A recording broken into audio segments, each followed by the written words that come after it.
Interesting. Welcome, fellow adventurers, nerds, and neurodivergents. Sit back, stay hydrated, and prepare yourselves for tonight's adventure. Last we left off, the group of investigators woke up on day 2 of their journey, and they were still reeling from their encounter on the previous day. They prepared for their continuing journey and kept the rescued slaves safe and comfortable. After about midday, Joachim spotted a ship on the horizon.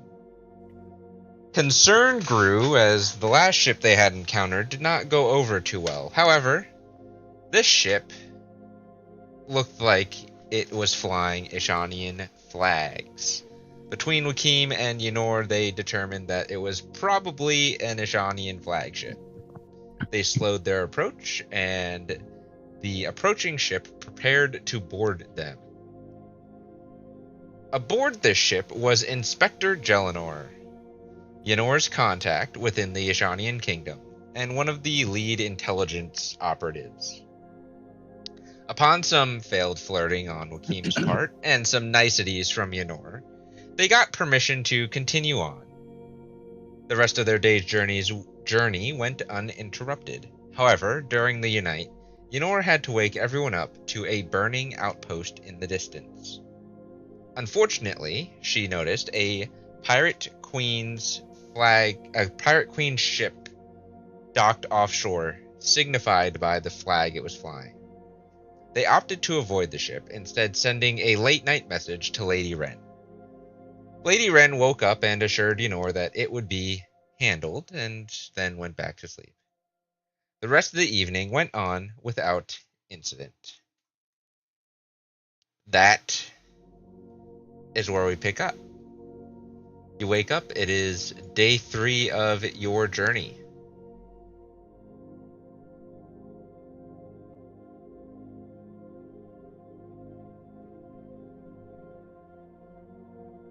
What are we all doing?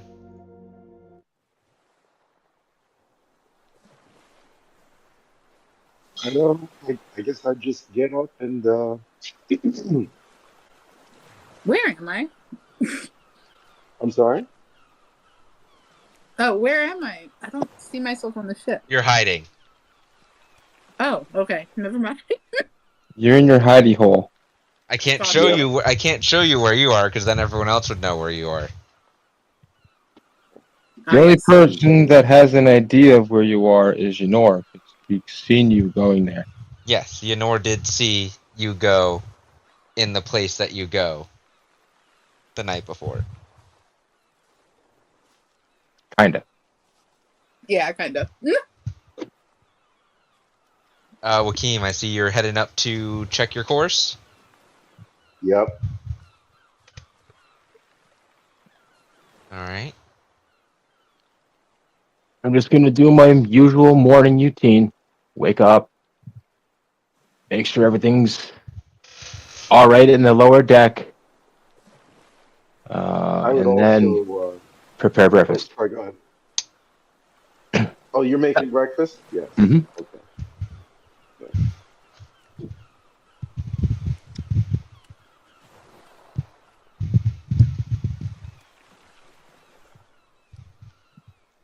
Lala, you do hear the commotion calm down outside of your space. Yes, usual. Once she hears him go and is gone for like a couple minutes, she'll sneak her way back out. While I'm up here, I would cast Detect Magic. You cast Detect Magic. You sense all the magic things around you and around the ship and on everyone's person. Would I sense Lala moving around? You sense her moving around on the lower deck by the time you cast it.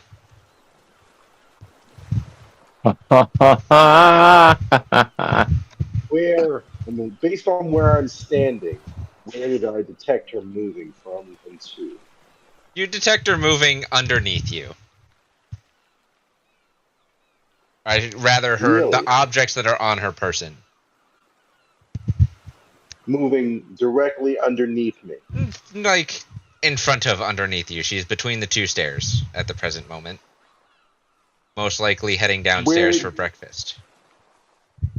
And where did those objects come from? Like, you can't tell where they came from. I can't? No, you can only tell where they are when you cast it. And where it is moving when it is up. You cannot tell where they came from. They're not strong enough objects to leave a magical trace like that. Okay. The only objects that leave magical traces that would be picked up by a low-level spell like Detect Magic would be legendary artifacts or very powerful magical beings.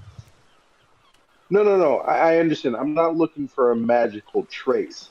I thought that I had cast it essentially as I got up here. Like the moment I got up here, he'd do a quick stretch and cast Detect Magic just to sense around, see if anything feels funny.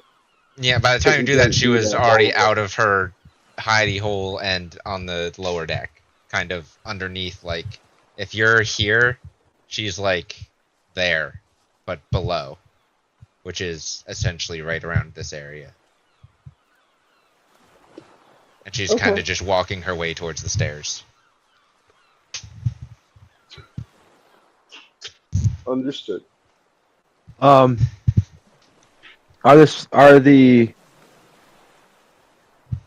our guests still with us? Yes, they have not run off in the night or disappeared or been morphed into horrible creatures. Well, I just wasn't sure if if they went with the other guard when we. They did not go with Yenor's friend that had intercepted you, Inspector Gelinor, who Joachim tried to flirt with.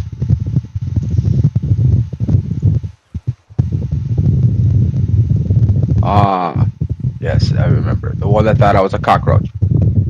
The one who you guys tried to convince that you were cockroaches.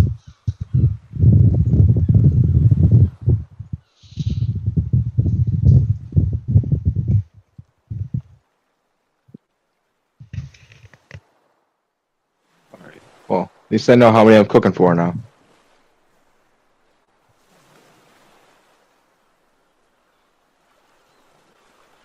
How is our rations doing, by the way? I'm guessing we still have a bunch, even though.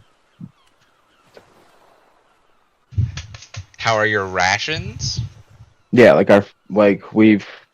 we had enough that would have lasted the 5 of us a while, but now we have what, 12 more people? You have 15 more 15? people, so you're burning through your rations at like 3 times what you normally would be. The rations you were given would have lasted you a couple weeks. You're probably about, with this morning's breakfast, just under half.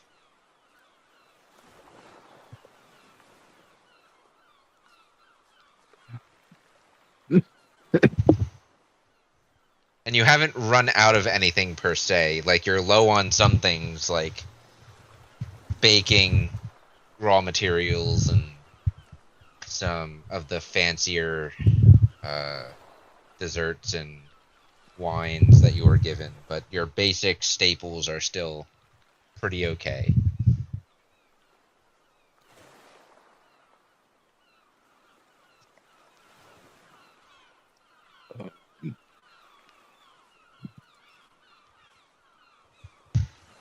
So do we have red meat and do we have seafood?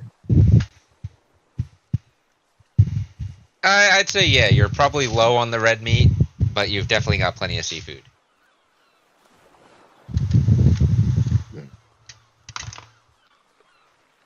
Why? What are you making?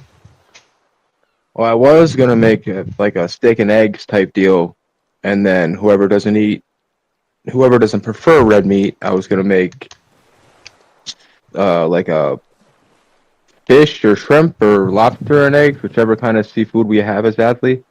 Okay. But we're running low on the red meat, so I think I'm just gonna just do seafood and eggs. Okay.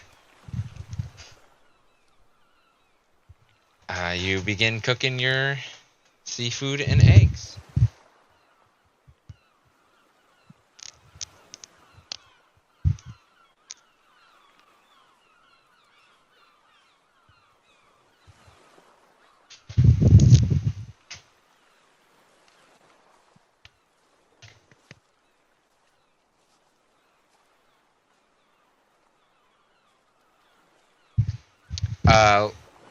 Lala, you smell seafood and eggs, and as does Poppy, who, if you were not already awake, abruptly wakes you up.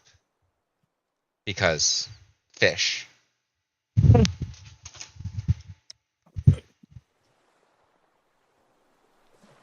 I'll start heading downstairs.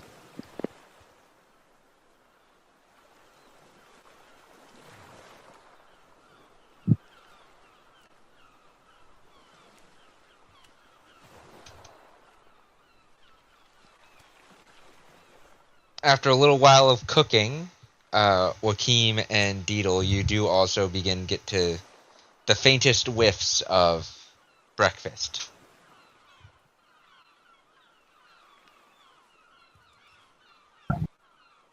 My nose starts twitching. I start following the smell.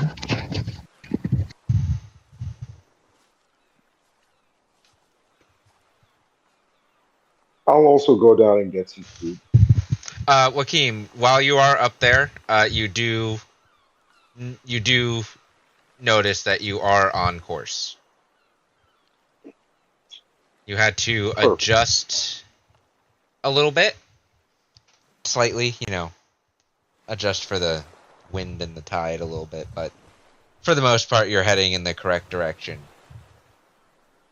Looking through your spyglass, you can almost make out the shape of an island on the horizon off in the distance.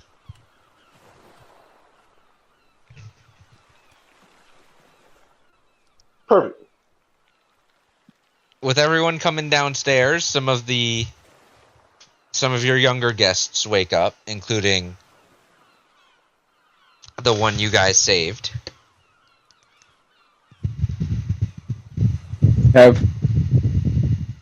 Yeah. I had to look for his name.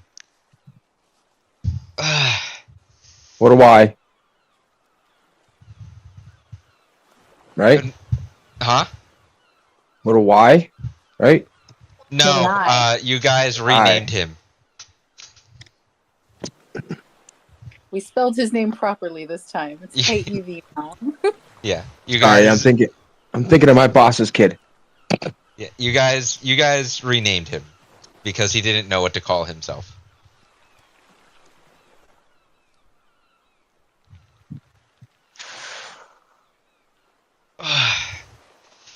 Oh, something smells good this morning.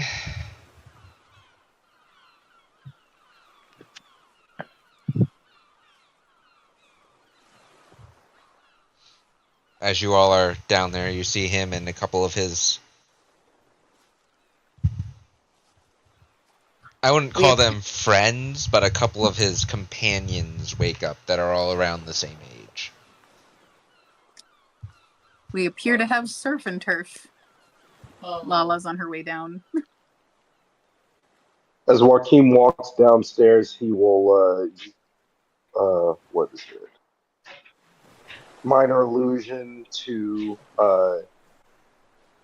make the sound of like sitcom audience applause, like when the favorite character comes out. It's like, yeah.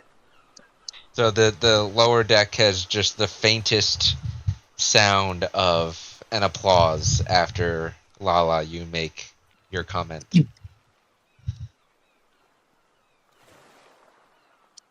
Joaquim's like, oh, thank you. Good morning, everybody.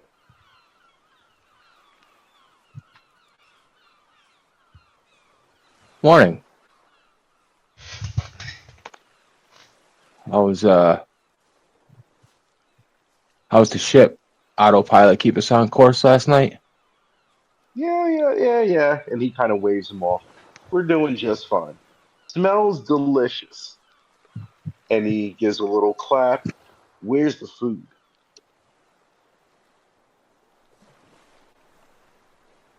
Well, it is taking a little bit longer this time because they all came down a little before your food would be ready. At least the surf part. The eggs are probably done with, if you made any vegetables or anything, those are probably also approaching done. Yeah, I'll wait for it. I'm going to wait for everything. It's just the surf part that's not done. Oh.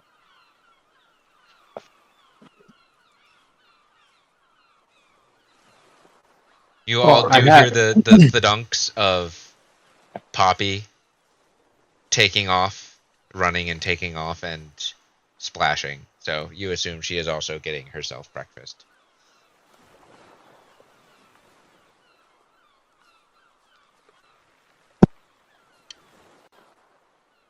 Hey, you know her. Yes. Remember that inspector that came on board?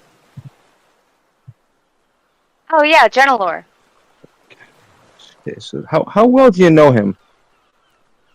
Pretty well. We've been conversing for a couple years. I don't know. I just got stuck on the fact that he boarded our ship without permission, but yet he told us that we couldn't board other people's ships without permission. He is quite bossy, isn't he? I mean, I understand that, it would be, that's a kind of an act of piracy, but since he is a man of stature, I guess you would say. He is a man of the government. Well, I mean, aren't you as of the Onyx Accord? So, it would be official business for us to board other ships and not an act of piracy? For me to do it, I'd have to have cause. His cause for boarding our ship was that we are in his waters. I thought nobody owned the waters. Tell that to the government. Show where they at? Everywhere and nowhere. Well, then that means that the Onyx Accord owns the waters as well. They own some waters, not all waters. Well, not everybody knows, I guess, exactly who owns what waters then. I'm sure I could figure it out with a map. You might be able to, but could the captain of the ship that we would be boarding figure that out? That's a fair point. I'm just trying to figure out how we can... Are you trying to talk me into piracy? I mean, I don't see what the difference is. Just because you have a title and you work for a certain person, all of a sudden it's not considered piracy? To be fair, he didn't take anything from us and he didn't harm us. He just wanted to make sure that we're supposed to be where we are. Right. Well, I mean, we can board another ship and not take anything either, but so it's only an act of piracy if you board someone's ship and steal from them.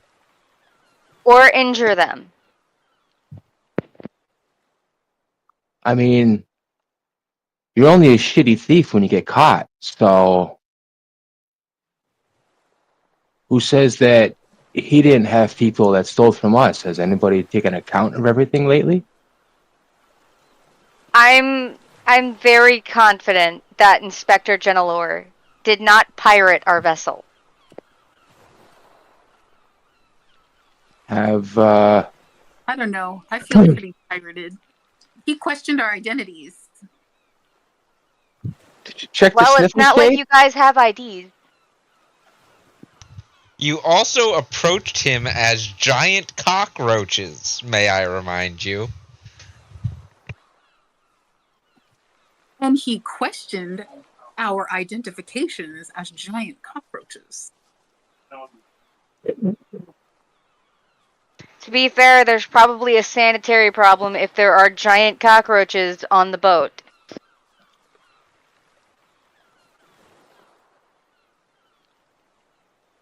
Oh, he didn't seem to care. You never I figured said maybe that would have. Oh.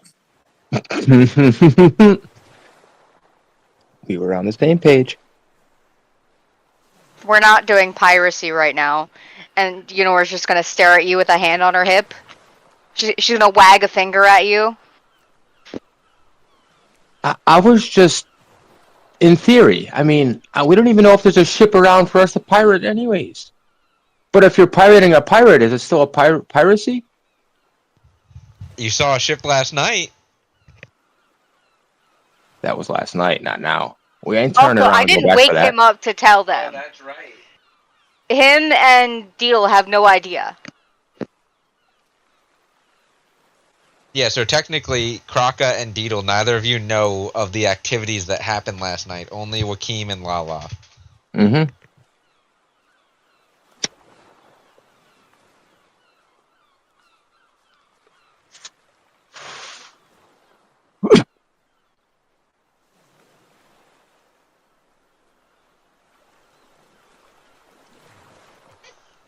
Are we having any more breakfast discussion? Yeah, out of game, I was just shooting the shit just to shoot the shit. So if we want to stop shooting the shit, go be my guest. It's up to you guys. We have strapping lads to do ship things if that's necessary, Joaquin. I mean, I I have nothing personally to discuss at the moment. I was just looking for food. I meant, does the ship not still need some repairs? I thought we were. Are we making those repairs, or are we going to sail into port and then have those repairs made? You don't know till you get to the port that you're sailing into. Also, like I said, I thought, perhaps the strapping lads might know how to fix things. You don't I have the mean, raw we have the. materials on the ship Yeah, currently to fix it. I didn't think so. You had patching materials because Mr. Sue is not dumb, but a ship this size cannot carry its own raw materials to repair major damage. Yeah, we have band-aids, not stitches. Your ship Right. would need to be the size of the frigate that boarded you to carry its own supplies to repair masts and whatnot, and even then, it's a difficult. I don't think so. Because while this ship is a fast merchant ship, a ship like a warship, a frigate, is slower moving than a commercial vessel, but has more firepower and more space, and therefore needs a larger crew. This ship can run with a small crew, but a warship requires like a crew of 40 or 50 at the minimum.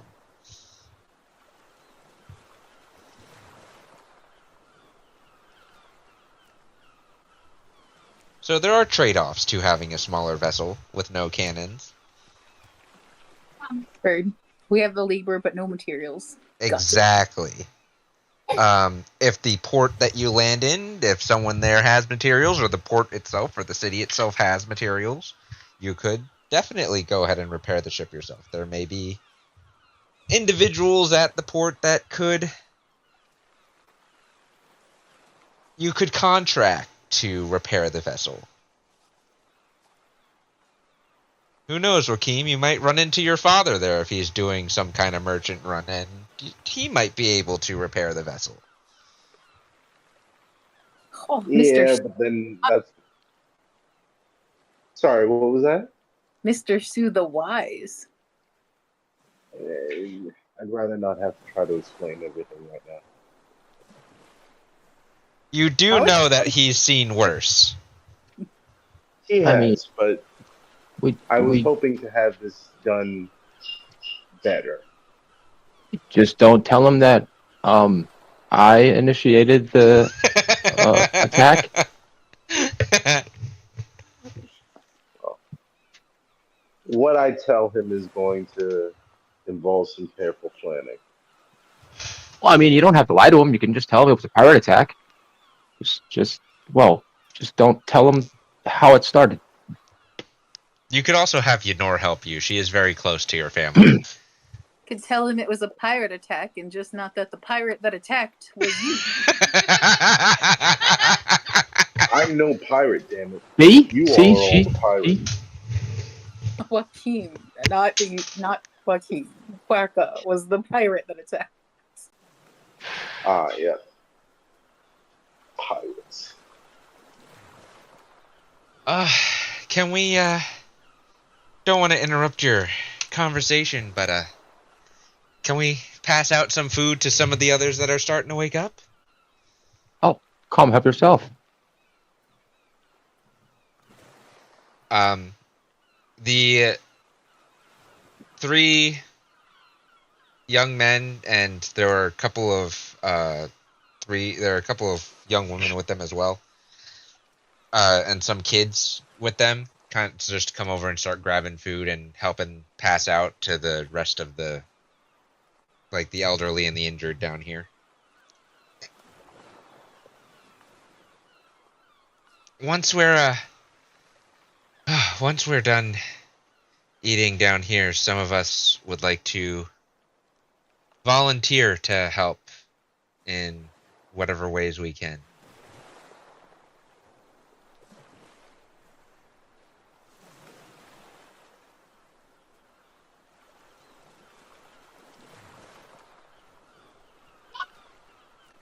Well, I haven't had my hair done or a good pedicure in a while.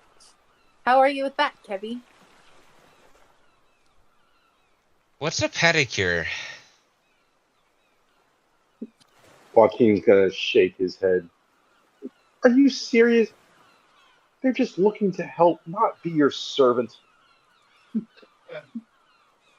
Excuse me, sir, but the likes of you would pay to touch my toesies. And then, as soon as she says that, he snaps his fingers, and there is like an immediate, like big red, like what are those like, like what is it? The red circle with the slash through it, Oh yeah, kind of the like cancel sign. no, Yeah, yeah, yeah, yeah, and yeah. then it's just like, yep, no. So it's just like boom, right there. Try again, Tiny Tots.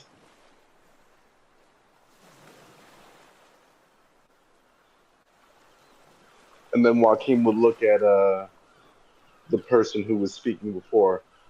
Again, we just need you to relax, get some food, and he would assist in helping pass around food as soon as Crocker was done cooking. You know, perhaps when you get to the shore, you tell them that Sue Sailing helped you out. You can always do with a bit of free publicity. Definitely, definitely help you out with that. We'll we'll take some relax time.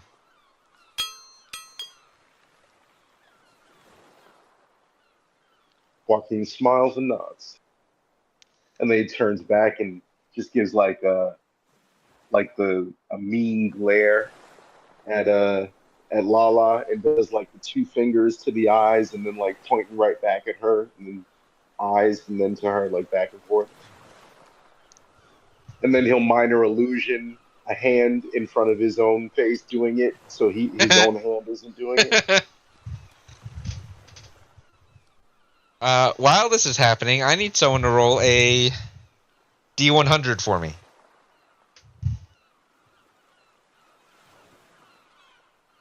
I know you're watching. I should charge you.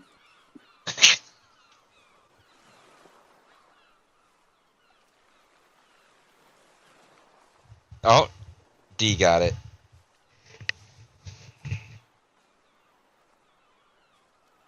A 52.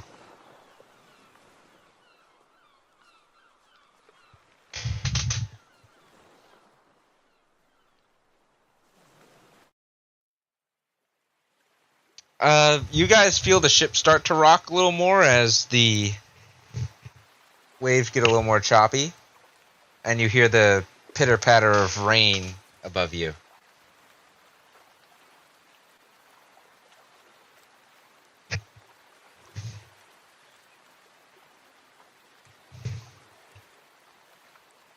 Bruh, another wet day. Is it heavy rain? It feels like you're sailing into it, so at the present moment, no.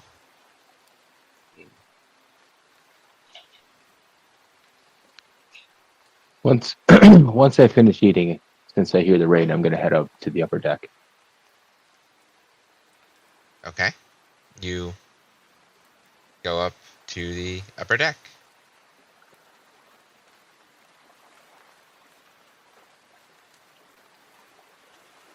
I just came up to the upper deck to enjoy the rain.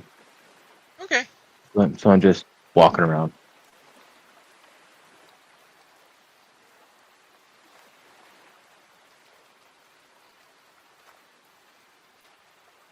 Is anyone doing anything else? I see Kraka. I kind of. Is he within range of Mage Hand? Who? Kraka?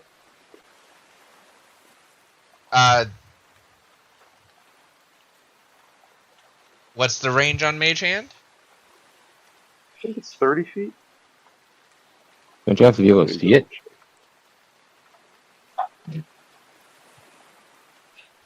Yes, 30 feet. Let's take a look. A point you choose within range. You do not have to see where you summon your hand. But Interesting. it appears at a point you choose within range. Yep, no, it's okay. I actually forgot. I'm still in the basement, so don't worry about it. You could. He is in range, technically, on a diagonal. Yeah, so So you could make a mage hand appear.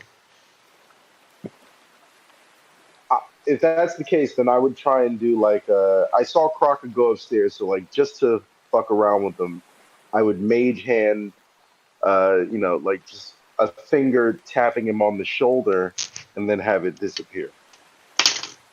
Oh, okay.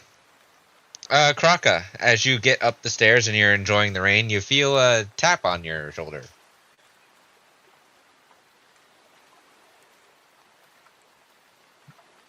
I turn my head to see who it is. There's no one there.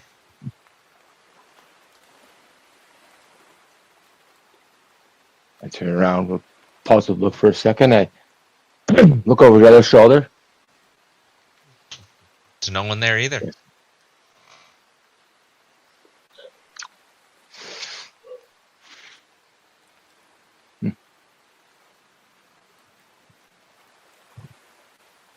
Must have been a really heavy raindrop. I just could have swore somebody just tapped me on the shoulder. You see, Poppy is up here, kind of sprawled out, and she just kind of looks at you, and tilts her head to the side, giving you a confused look. You're telling me. I'm still kind of like looking around, puzzled. Okay. Are we doing anything else downstairs? Or anywhere else? I'm done with my shenanigans. Lala's going to dig some of her combs and stuff out and just start like a braiding circle, essentially. Just help some of the other girls take care of their hair. Okay. You come out over here. Kind of just start a braiding circle. Yenor, are you going back up or are you staying out of the rain? I'll go lay up with Poppy. Alright, you walk up and find her sprawled out, belly up, enjoying the rain as usual. Deedle, are you staying down here with the braiding circle or are you going somewhere else? To my little spot in the crow's nest and go check out some scenery. The crow's nest is kind of... It's not like rocking, but like the height at which it is, combined with the weather, combined with the band-aids that have been put on it, it's kind of swaying a little bit in the weather. Kind of sketchy. It's not swaying to the point of sketchiness, but it is a little unnerving. I'll still give it a try. I mean, you can be up there. Yeah. Wakeem, are you going back to the head of the ship? I will, especially if we're sailing into a storm. Everyone minus Lala, as you get up here, you see out, all around you in the horizon. Behind you, you see the sun still shining, like the light rays coming down as the clouds kind of take over. And in front of you, the sky is very dark. And it's just looking down both ways because you are currently traveling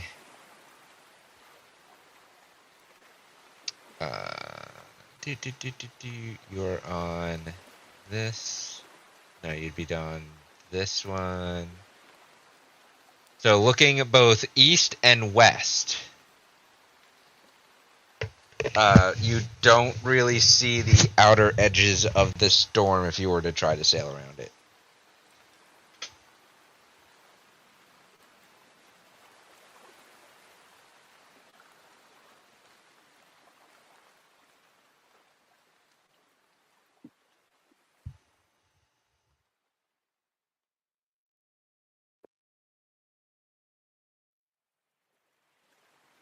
How far from the storm are we?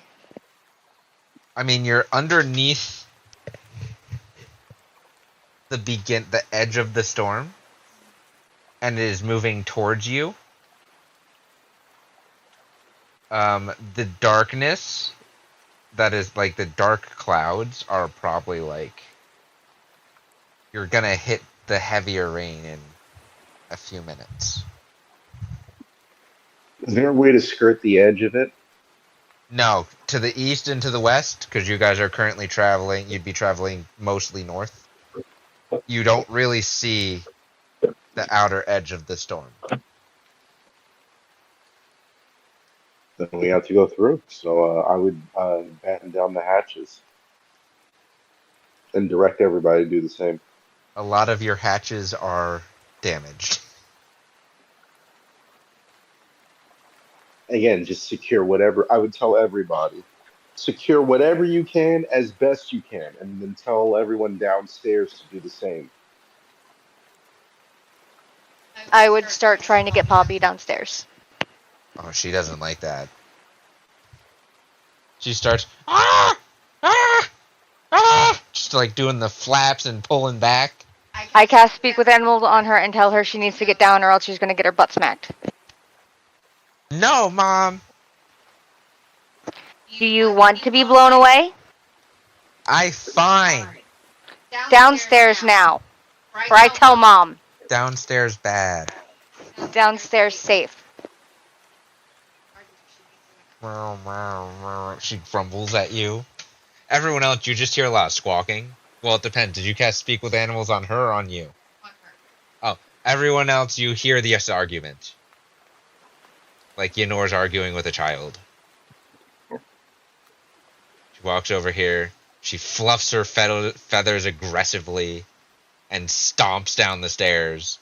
Lala, as you're having your braiding circle, you see just sprays of water come down the stairs, and then you hear the plop-plops of a very unhappy Poppy.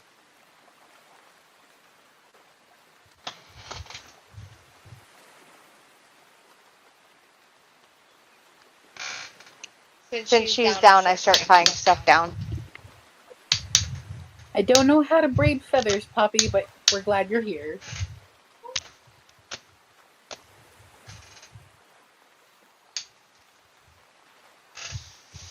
Don't like downstairs.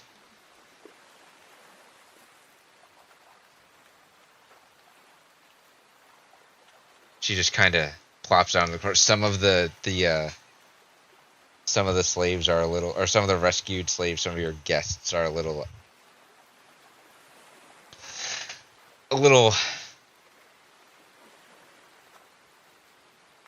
fearful No. of this giant creature? Downstairs likes you, Poppy. You can almost think that she's trying to make the sound with the tongue sticking out.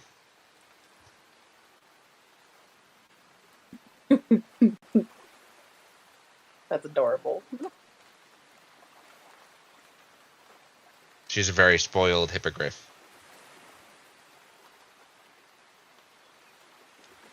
Deedle, you hear Joaquim say to batten down the hatches, and you hear Yenor sending Poppy downstairs. Are you going to stay up in your crow's nest, or are you going to come down? I think I'm gonna come down. It's a little rough up here. Right. I do need you to make an athletics or acrobatics check for coming out of the crow's nest during a storm.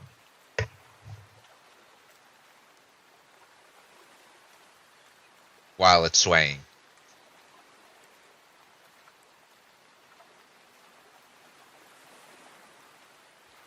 $17. It's a little slippery. It's not the easiest thing to do when the thing is moving. You're even in the storm before. It was relatively sturdy because it wasn't broken yet. Now it's broken and patched. So you take your time. It takes you a little longer than you anticipate. But you eventually slide your way down. You don't do crazy jumps or anything to get down. You're careful this time. Making it safe. Yenor Deedle lands down next to you. Safely. She didn't do a crazy acrobatics this time. And then you guys are in charge of battening down the hatches, damaged or not. Lala, you would have heard that as well yelled from up top. We don't have any hatches down here, do we? No, but there are like loose supplies currently because Kraka just got done cooking. So the storage containers and whatnot that were used to hold the food that he cooked would be not tied down. All the bedrolls and everything are also not tied down, and the people, you have more people on the ship than you had previously during the last storm. Okay. So I will get up and start tying things down and give orders to Kevin and his boys to help with that stuff. Maybe tie some ropes real good just so people have a place to hang on if necessary. Oh, we can tie some simple knots if those will work. Long as they hold. We'll do our best. And they go around and start tying rope handholds around. You see some of the people are freaking out. You going around tying things down. How would you help secure those that are injured, elderly, disabled, or otherwise incapacitated? Essentially trying to use some handholds, but also some ropes just to heavy things and notches that are around like seat belts. Okay. Use some fabric or blankets or whatever we have so that they're not cutting into anything or they feel tied up, but just basically got like a little seat belt going. You're making makeshift car seats here. Yeah, basically. Okay. Perfect. I will have you, because that's a little more complex than just tying some knots. You're going to make I'll say a survival check.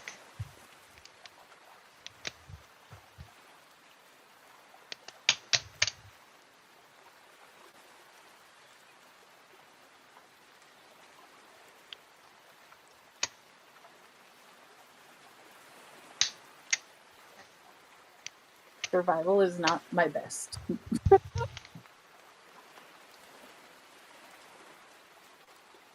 Are we keeping the 7?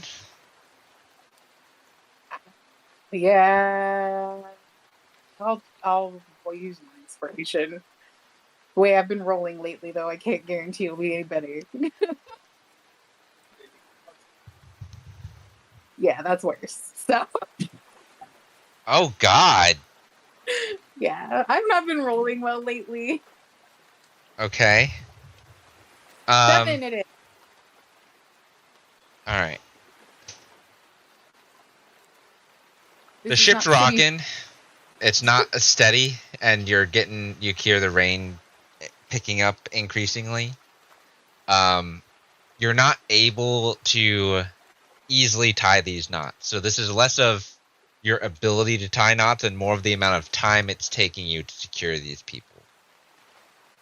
Thankfully, Kev and some of the other individuals that are more able-bodied come around and help you see what you're doing, kind of watch you do one, and then run around and help do similar ties. Probably not the same knots, as they seem to be less experienced with more complicated knots.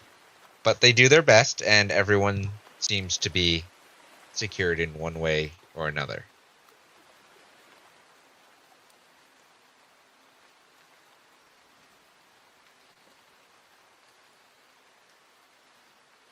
Thanks, folks. Well done.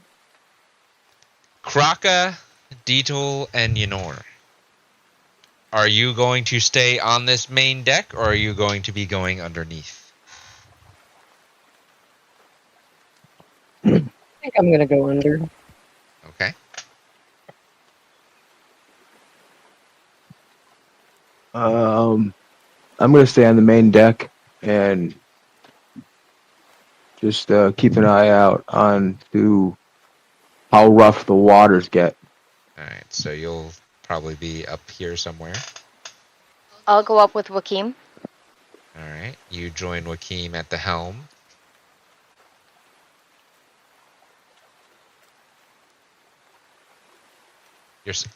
You're sailing into a storm, Wakim. I'll look at you, Nor. Everything as secure as it's going to be?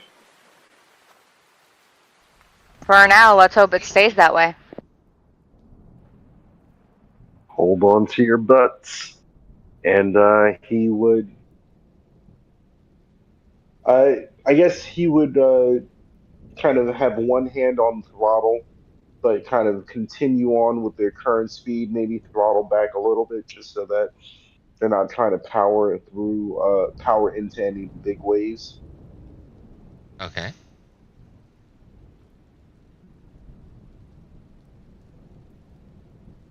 I don't hear this audio coming through. Yeah, it stopped. Nor I. It's just this one's quiet. So you might have to turn Kenku back up a little bit if you want to hear it. It's supposed to be a thunderstorm. There we go. Yeah, it's real mild.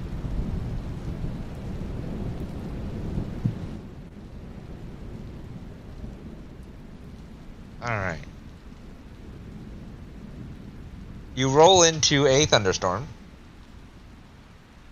The waves are choppy, so you're going back and forth. Wakim, you're constantly adjusting the helm, keeping the ship pointed in the same direction that you want to be going.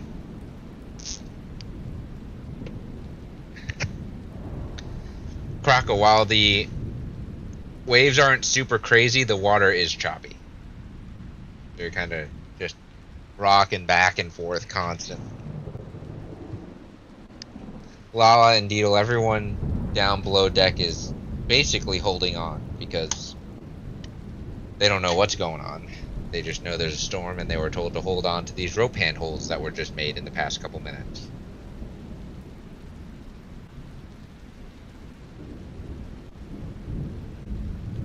Wakim. Let me see.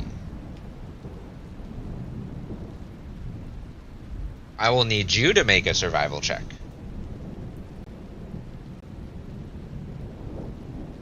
Survival.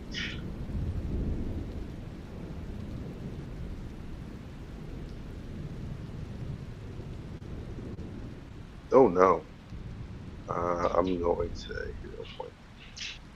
I'm sorry, not hero point. Inspiration. Okay.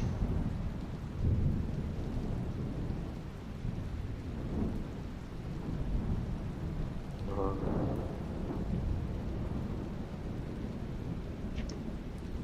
oh my god, that's worse. Let's try it one more time. Oh my god! No. This is the last time. You guys are not having good rolls right now. Nope. Well. Yeah, that's an 11. Ynor's offering Like help. How would you like to help? Do you want to roll yourself, or do you want to grant him advantage? Do you want me to try, or do you want advantage? I mean, what's your wisdom? I think what's your wisdom at? Your survival, because I don't know if you have proficiency in survival. My survival is +3. Okay, then you roll. I only have a +2.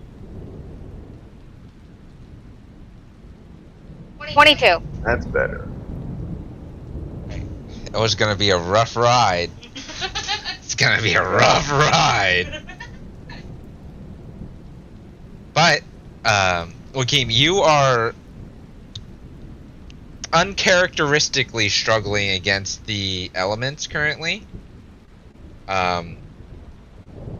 With Ynor's guidance, Ynor, how would you like to guide or encourage or invigorate Joaquin, because you see him struggling?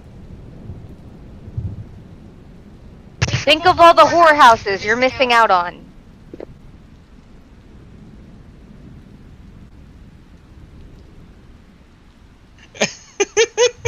I think that'd do the trick. Listen, you can't go if you wreck the ship. I have no intention of doing that, and yeah, just kind of. The images flash through your mind of all of the whorehouses that you've been to, of those that you have taken back to your bed,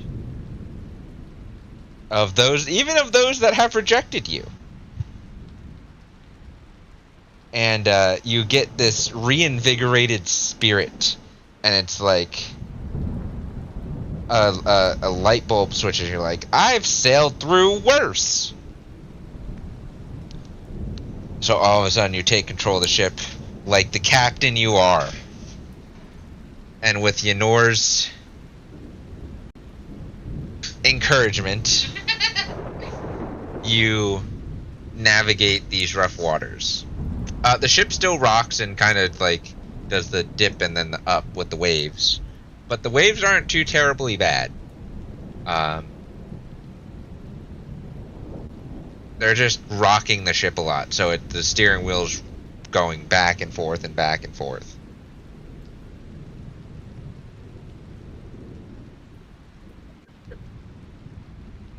Yep, just trying to keep focused.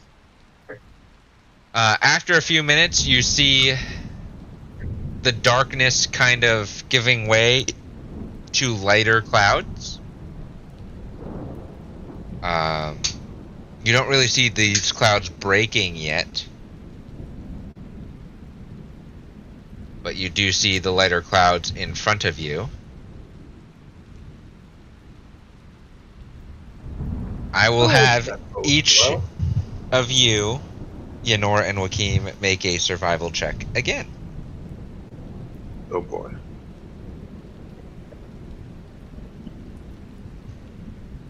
Hey, that's a natural 20, so everyone gets an inspiration.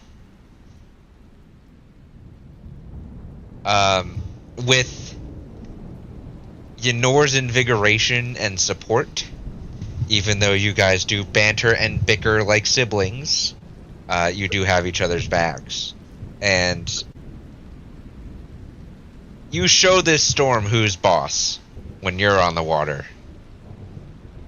You showed a tidal wave who's boss. You can show this measly little storm who's boss.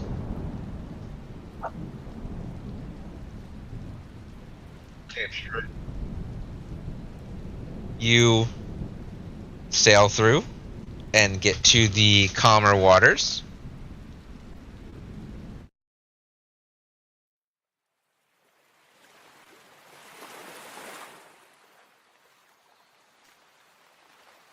And it's just raining now. Again. It's still hard to make out what is in front of you, but you know you are heading approximately the correct direction.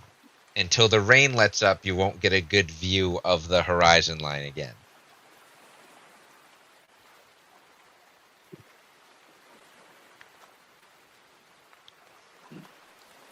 I would keep this current pace, just not too fast. Just again until we get out of the rain, so that we can get our bearings. You do see, like, there are bits of sunlight breaking through the cloud ahead of you, kind of like, you know, when the sun does the light beam because of the way the clouds are. You see that kind of behind the wall of rain that's in front of you. And the storm is moving pretty rapidly out towards sea or along the coast. You're not entirely sure how close to the coast you are presently. You knew you were close enough to see what you guys saw last night.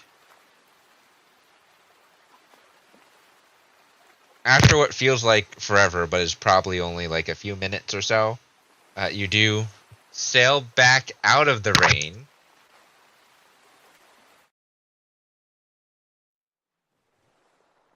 The waves are still rough because there's a storm. You just came out of a storm.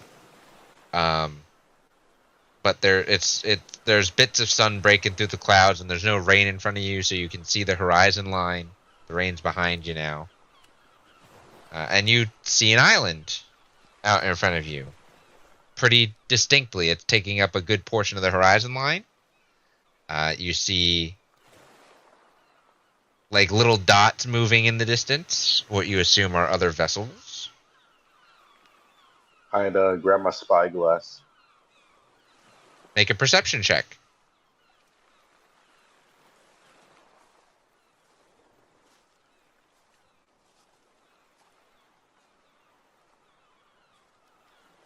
Eh, 13. The ship is still rocking back and forth, so it's hard to hold your spyglass on the land mass itself. But between bobs, you do get a glance that it is a land mass. There is a dock. Looks like there's some type of city. And you do see like various ships in the distance. You can't make out any specific details though.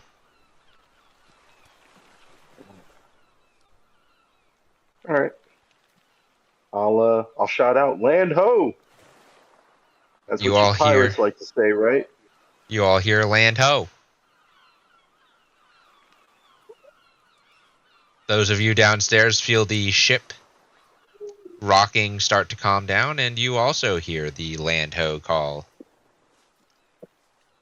Woo-hoo! Land, finally.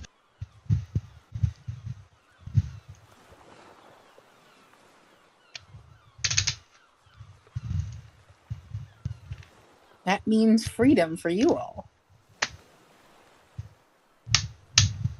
Who's ready to go up there? He's trying to hype them up.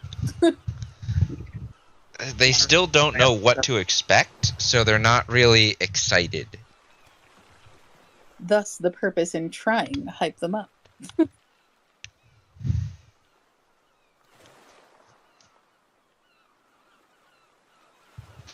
I mean, Kevin, his friends kind of do a little woo, a little cheer, but even they look a little nervous.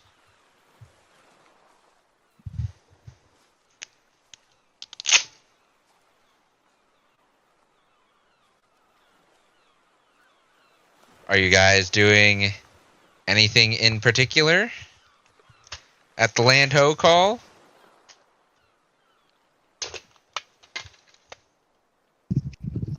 I'm gonna run upstairs, see what I can see See if it looks familiar.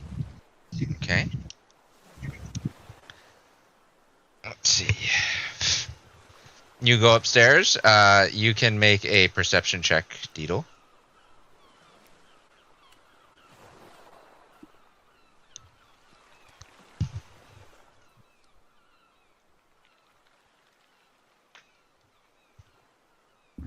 $24. 24. All right. It's hard to make out details without the spyglass, but you definitely see an island in the distance with a city and what looks to be a port that has some traffic going through it.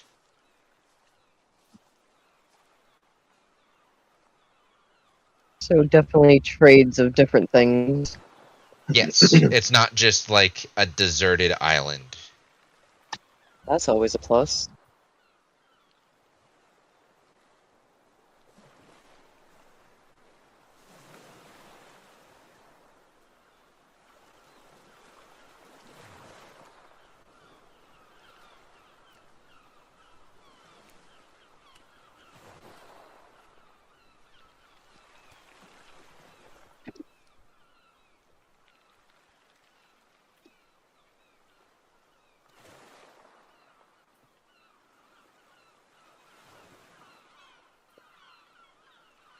Anyone doing anything else as you're approaching land?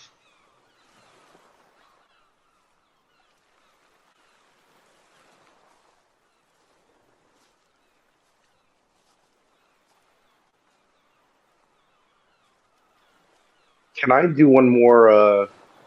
Well, we know where we're sailing into, right? You assume that this is the same island that you were pointed towards, yes. Can I make one more perception check to see if I can locate a flag? Sure. I'll let you do that. Yeah, 15. Yenor, you see Wakeem getting frustrated with his spyglass. Are you doing anything?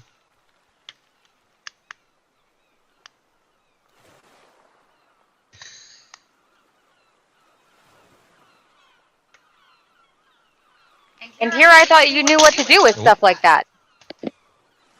Okay, so spring. Things all fogged up. It's all fogged up.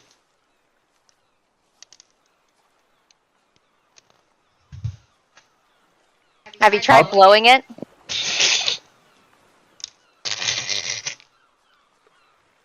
He gives her like a deadpan look, and then snaps his fingers, and then it's just like the audience background laughter. You've heard that before.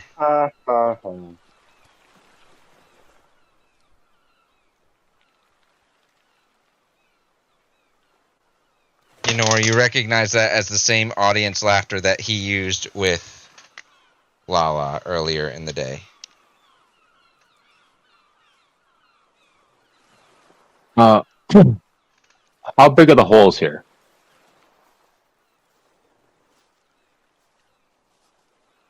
I don't know, like a regular grate.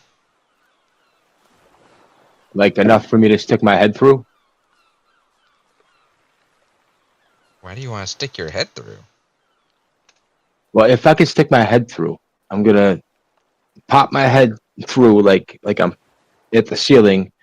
Okay. And I don't know if y'all heard or not, but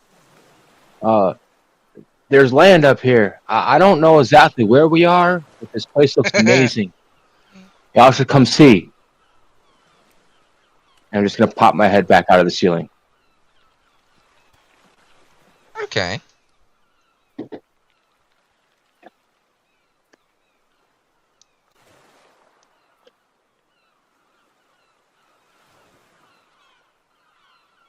Yenor, you hear Poppy squawking at the bottom of the stairs. I'll go assist. She's just squawking and looking up the stairs expectantly. I cast Speak with Animals again. Mom, Yes, can I come upstairs? sure. She happily trots her way back onto the deck and like spreads her wings like she's been trapped forever downstairs. Dramatic little thing. She kind of chuffs at you.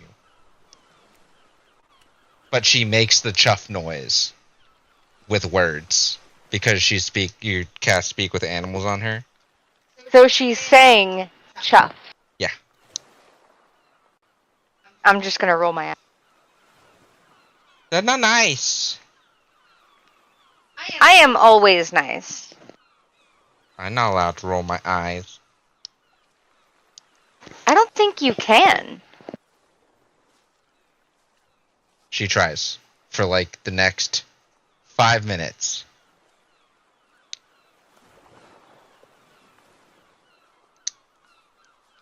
They have eagle face, right?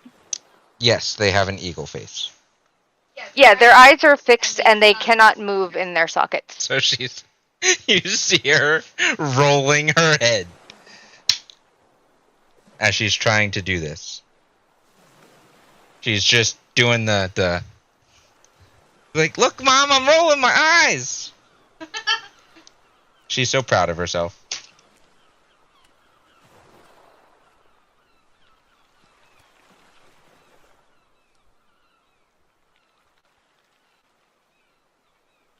You're still a few hours out from this landmass, this island that you see.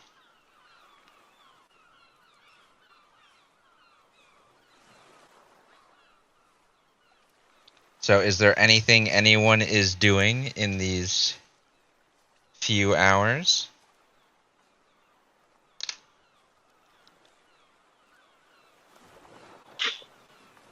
Not really. Just enjoying the smooth sailing.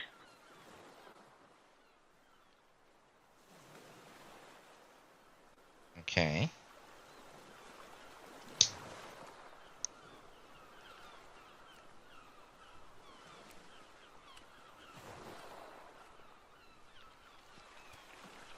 Oh, I will have someone make a perception check. I got it. It sprung somewhere. There's that. There it is. Like, well, I want to come through. 26.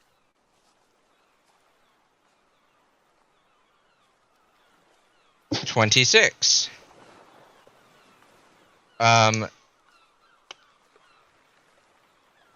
As you approach, this island also seems to have some kind of commotion going on.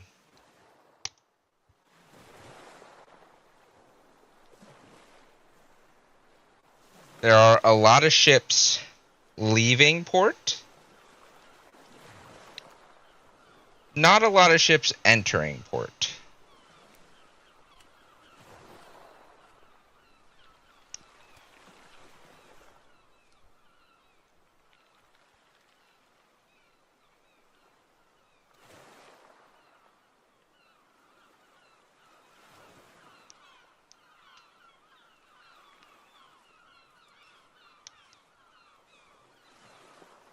Croc is the only one that knows that, right? Yes. Unless Kraka shares it.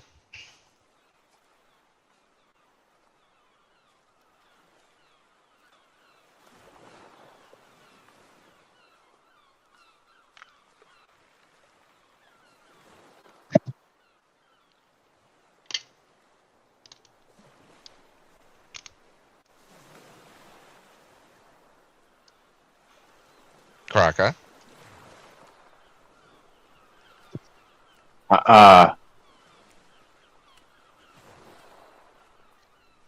I tell Deedle, Alright. because she's the closest one next to me. Yes. Deedle, Kraka shares this somewhat concerning information with you. What should we do?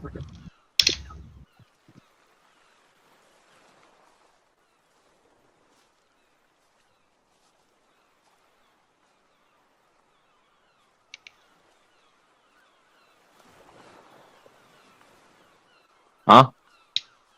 What do you think we should do? Well, the last time that I acted on impulse, he almost died. So, That's true. Maybe you should knock it back a few clicks and try it this time.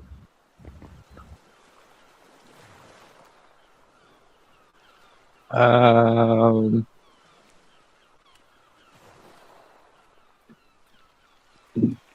I don't know.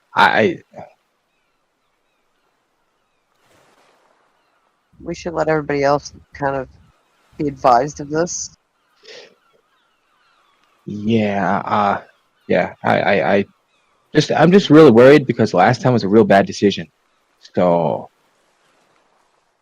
yeah, I'm on a bad streak for that. So, I want to kind of stay alive. So maybe we should go tell the others. Yeah, definitely.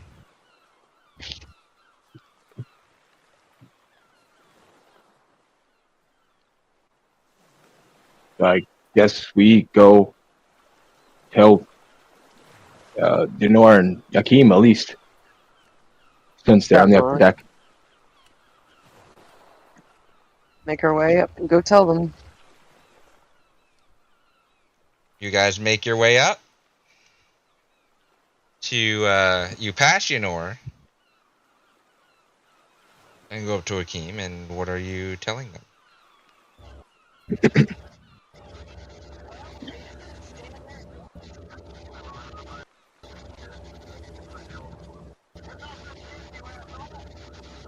What are you guys saying exactly?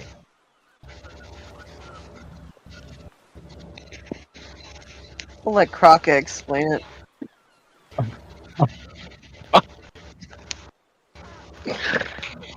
Um,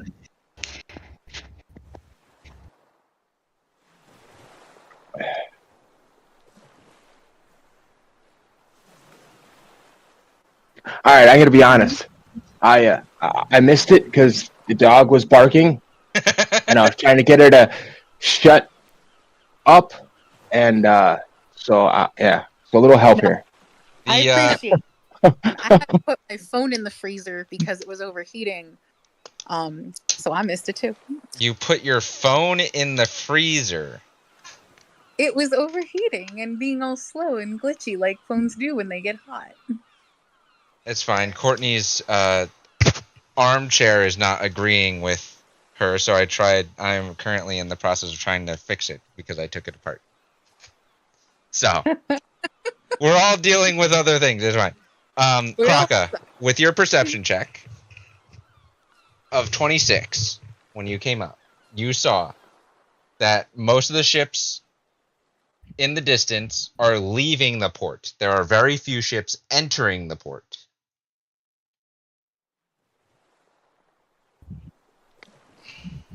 How fast are they leaving?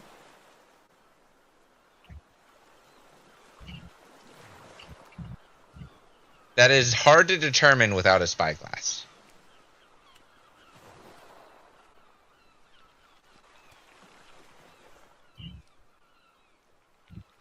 But they're leaving in like groups. I mean, the ships aren't really leaving in groups per se.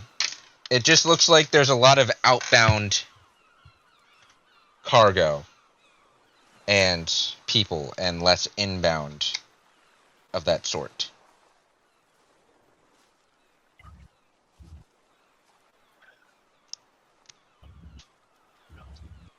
All right. Well then, when I get up to Yenor, you know how we were just talking before about piracy. Yes. Well, I've noticed in the city ahead that there's a lot of outbound and no inbound. So I don't know if maybe they just got hit by pirates or if or what. But I just don't like that the fact that there's no ships going there, just ships leaving.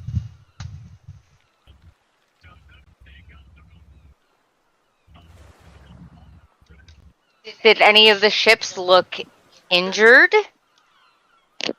I couldn't see well enough without a spyglass. I don't have one of those. I just noticed the direction the ships were moving.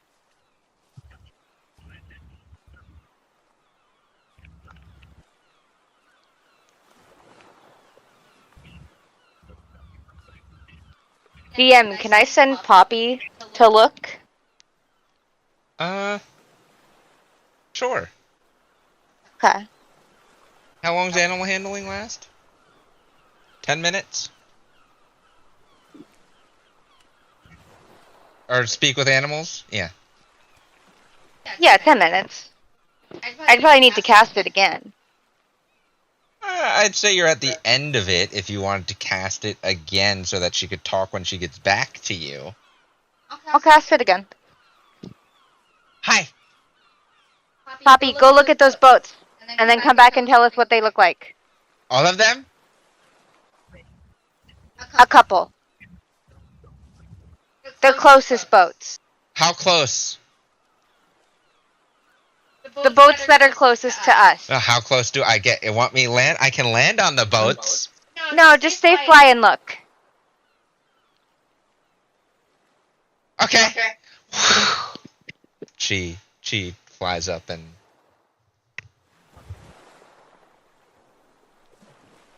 she's probably about 30 feet off the water. Okay. So I don't think she got the full extent of your message because she's I didn't tell her to be sneaky. no. She's 30 feet off the water, flying, just going up and looking at the boats. Okay. It's gonna take her a little bit. Told her to look at a couple boats.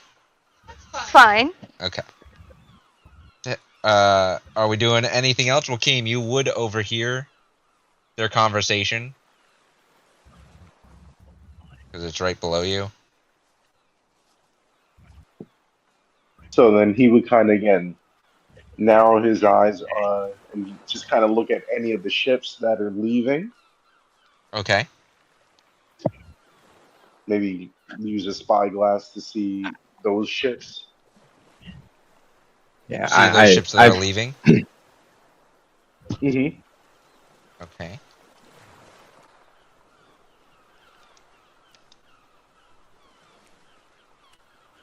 Make a perception check with the spyglass.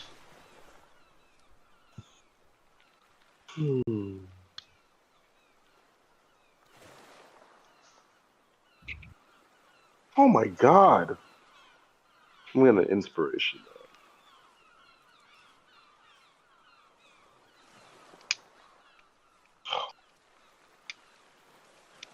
Not good? I'm inspiration. I want a good roll.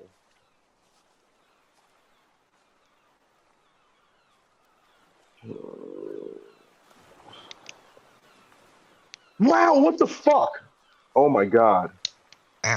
Yeah, I don't see shit. I'm putting my spyglass away. I mean, you don't know if you don't see shit.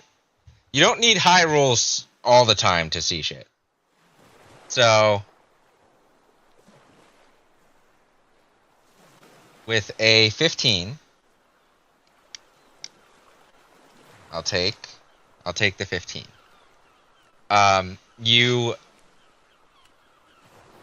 What details are you looking for?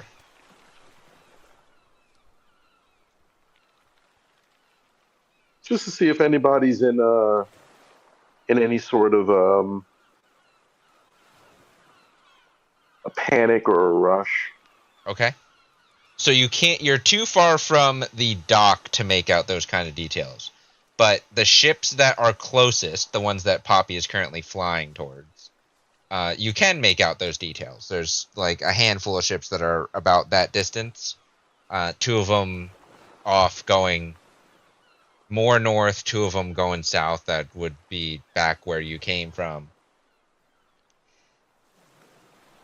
The crews on board those ships seem to be running around like the ship wasn't fully ready to sail before they departed.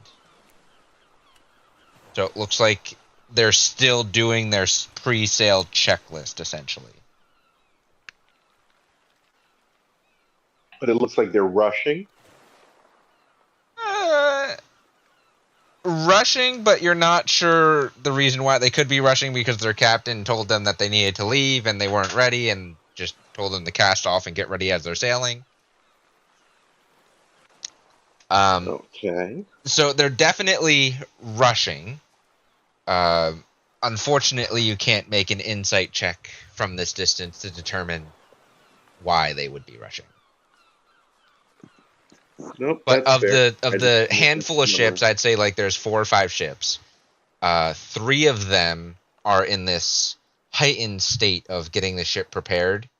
The other 2 are good. Look like they're good to go. Like the crew's just manning things. Okay. Uh-oh. Yep. Uh-oh. Who dropped? You dropped. I think. I didn't drop. No, Yenor. Oh. Oh. Yenor's back. Let it be known I didn't do anything. No, she was just sitting here listening. She didn't touch her computer. Her hand wasn't even on her computer. Yeah. Okay. But That's your protests are sus.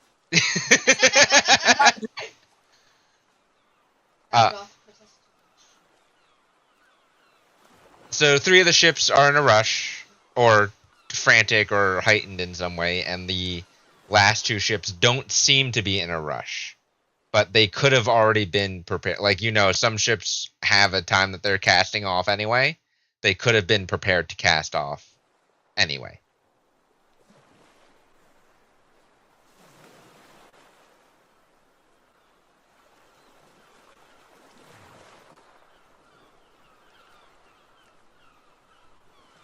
Are we making any course adjustments, speed adjustments in particular?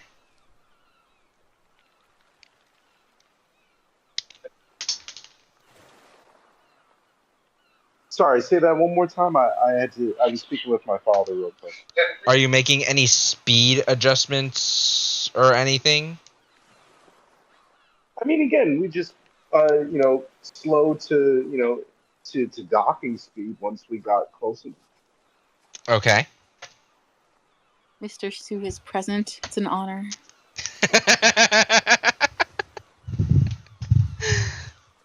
That's funny.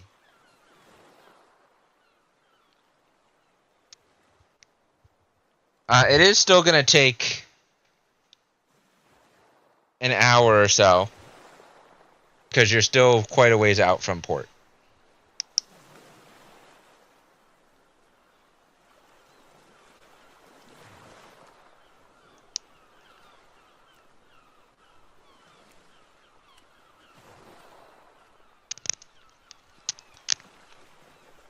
Are we doing anything else? I'm going to try not to roll anything right now because my rolls are dog shit. That's fair.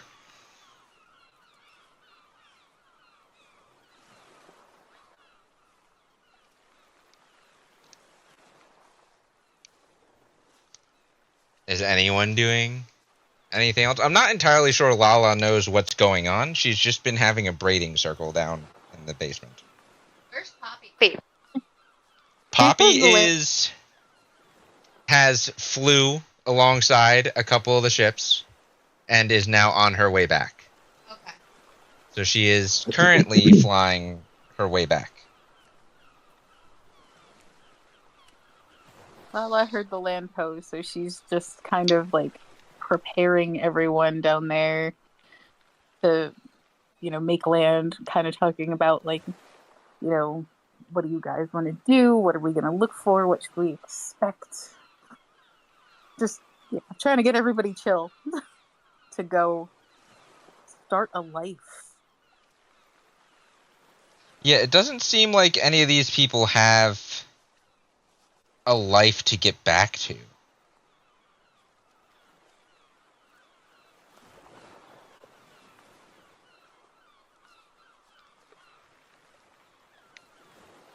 Wow, I was going to help them on their journey to their new life by taking them for a manicure. I mean, that's a very important part of, caring for oneself.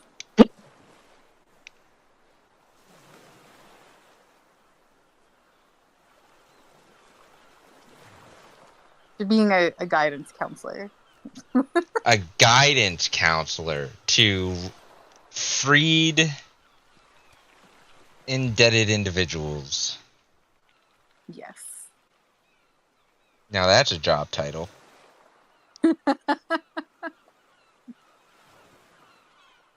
Post-emancipation counselor. Poppy does land. She's just squawking at you. I just waved my hand and cast the spell again. Mom! Oh, okay. Can you understand me? That's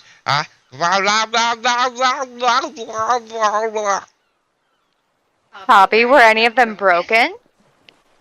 Ours is broken. Were any of those boats broken? No. Did they look safe? No, they're boats.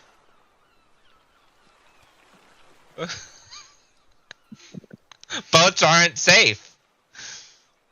Ynor's just gonna, rub her hand on her face.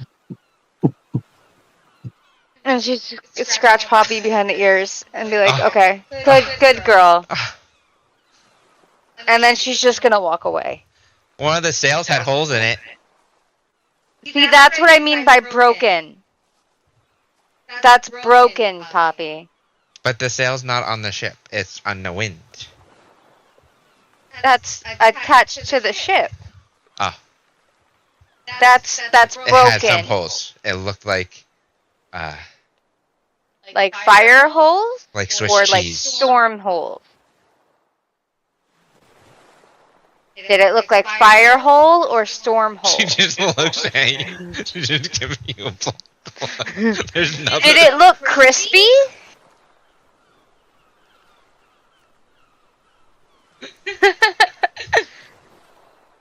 She doesn't know what crispy is. Was it black around the edges of the holes? Yes. Yes? Yes. Were there any other black spots? Yes. Some of the people were. I really hope that's not what I think it means. Was anybody on fire? No. No. Was anything smoking like it used to be on fire? There was some in the distance. There was fire in the distance. Was it like hearth fire? Like chimney smoke? She makes a...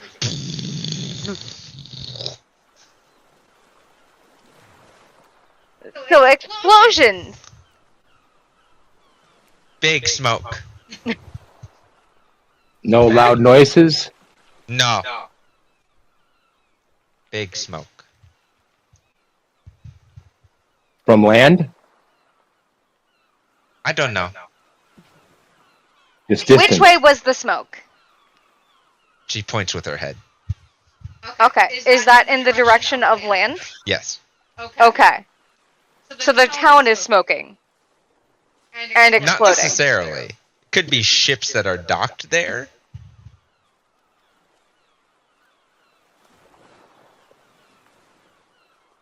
Okay. That wasn't as useful as I hoped it would be. She has the intelligence of a child. That's a fair point. Her intelligence is 2. Listen, that's better than some characters I've met. 2. Shots fired, Joaquin. Oh God! Shots fired, Joaquin. It's true. She has a -4 to her intelligence. She's not very bright.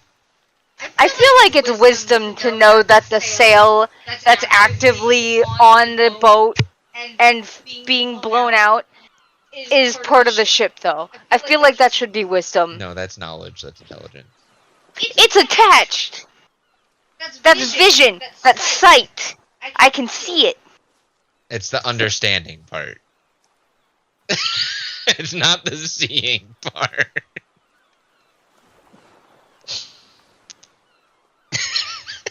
I'm gonna point out the only reason Yenor has a +4 to intelligence is because of a hat, so.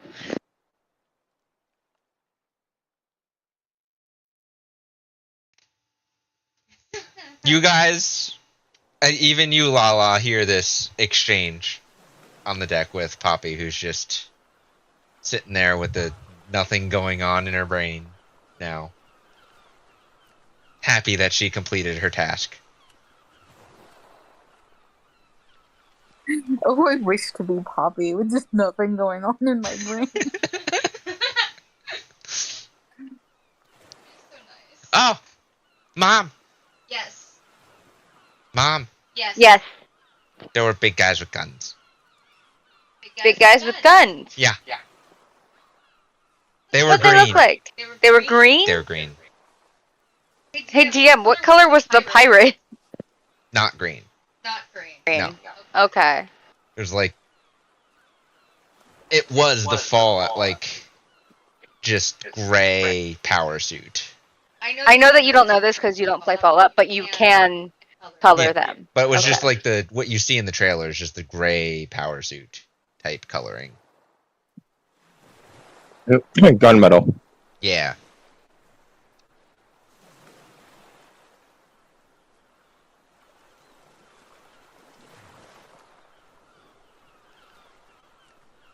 She kind of ruffles her feathers a little. She's got an itch in her. She's just kind of sitting there looking at you. I'm just gonna shrug. I Just shrug. But green guys! Yes, Poppy. Green men. That's weird. What were the green men doing? They had guns. They had Were guns. their clothes green or is their skin green?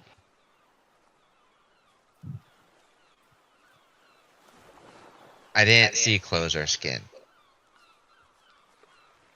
Were the green guys pointing guns at the other people on the ship? It was on their back. None of them were holding them? No. So guards. Not on alert. Wait a minute. You didn't see skin or clothes? No. What was green? The big guys. The big guys that didn't have skin or clothes? Yeah. No skin, no clothes. Yeah. But green. Yeah. They were walking around and they had guns. Exoskeletons?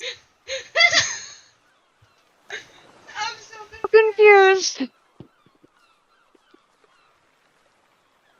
Can I try to figure out? Would I know anything about Make an that? intelligence check. Were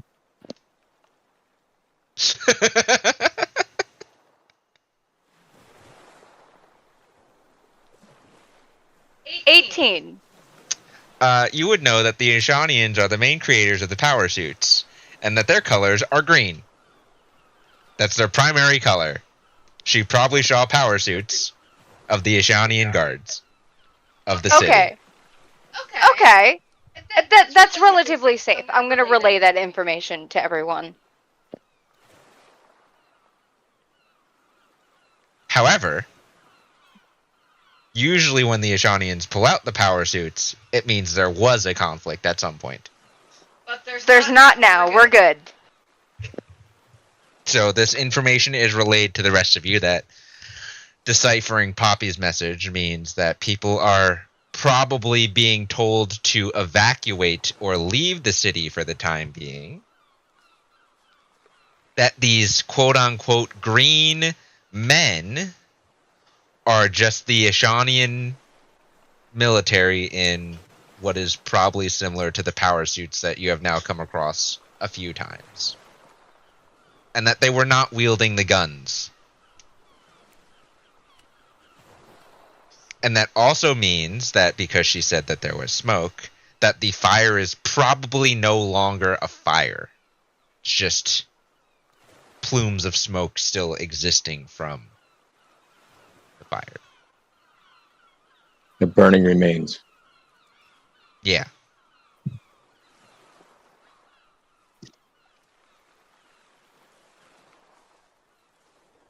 Oh! I forgot. Okay. You're Oh, such a there's- good girl. There Oh, was a ship like this one. there's a ship like this one. What do you mean? Broken? No. No. The words Magic. on the side. There's a Sioux sailing boat. Is that what that says? She kind of leans over the edge and cocks her head. One eye, like the other eye is looking this way, so she can only really see it with one eye. She's also reading it upside down and backwards. That's not what that says. That's not what that says. Nope, that's not what that says. You can read? No.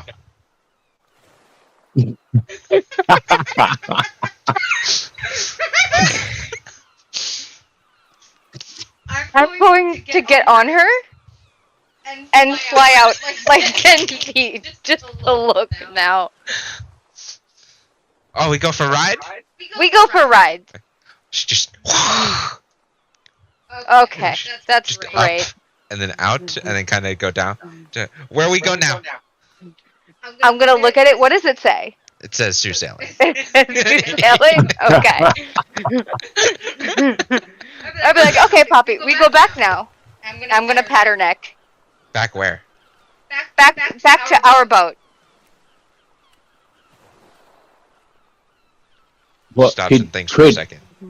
Could you show mommy We have two boats. the others two sailing? Do we go Boat. to... We have two boats. Go to the far boat. Okay. The rest of you just watch as Poppy disappears into... Oh, we're speeding. Okay. She's super excited. Okay. She's really excited. Okay.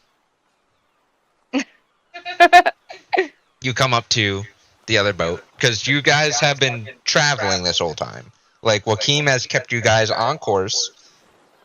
As you approach the shipping lanes where they merge, he's kind of, adjusted pace, but you're still on course. So you're getting closer. You see some of these ships now passing and whatnot, and you're zooming. Some sailors are looking up over at you like, the fuck? What is going on? And she just, look! She points. I look. You see a boat similar in shape and build. Does it actually say Sioux Sailing on it or no? It's about the size of our boat, right? I want her to land on it. Okay. She lands on it. Is anybody there? Okay. Do I Halt. see? You hear from behind you on the dock. Okay. And you hear the zzzz of the power armor.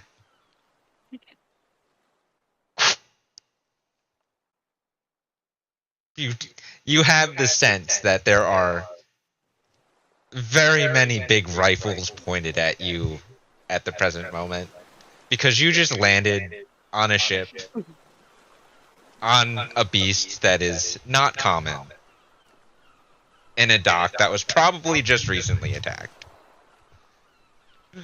I'm gonna put my arms up. I'm gonna say, it's not nice to aim that at a lady. Are we dancing now? Okay. She starts flapping. I'm gonna kick her a little bit with my heel. I was looking for the owner of the boat. So were we. Is he not here? No. And you just landed here like you belong here. I do! I'm traveling with his son. The other Sue? Joaquim? I'm gonna point out towards where Joaquim is sailing. I don't know if they can see. Poppy's really fast at 60 feet per 6 seconds. They just see one of them. You hear the of a spyglass and hear some whispers. Did she shout out to me? You're still too far away to hear her shout. Okay, no problem. But if any of you are watching the dock, you see where Poppy landed, and you see immediately all the guards that were around just pull out rifles. Oh no. Also, all your paperwork's in the briefcase. I have it all in my backpack. Oh, you kept it in your backpack? Yeah. Okay, so you do have your paperwork on you. Yeah. Okay, which means Joaquim does not. No, but I'm right there. I'm right here. I'm where he's going anyway. So it's fine. You hear the brrrr, brrrr, Oh, alarms. brrrr. Joaquim, descending from above the cloud line is this giant green airship.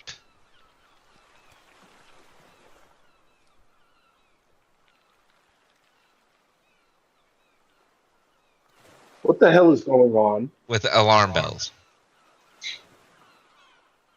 I look at you, Nora. What the hell is going on?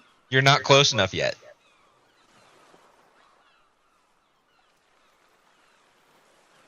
Yeah, they're Who not our looks like ship. they're in charge here? You're not. You didn't turn around to face them yet because they're at your back. Okay. I'm going to, like, swivel a little bit, arms still up. Two of them. Which- Okay, in I'm tight. still hands up. Yep, I can't do They're nothing. still in tight. Poppy's kind of just. Okay, so I'm facing them now? Yeah. Okay. I say, hey, in this pocket, and I'm gonna, like, gesture with my hip, there's papers for that boat.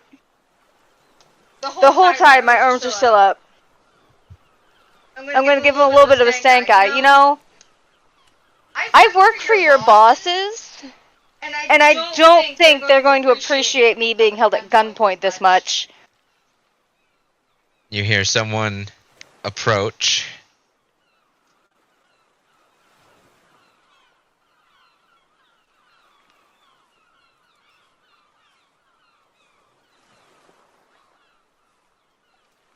That would be interesting. I'm gonna do that.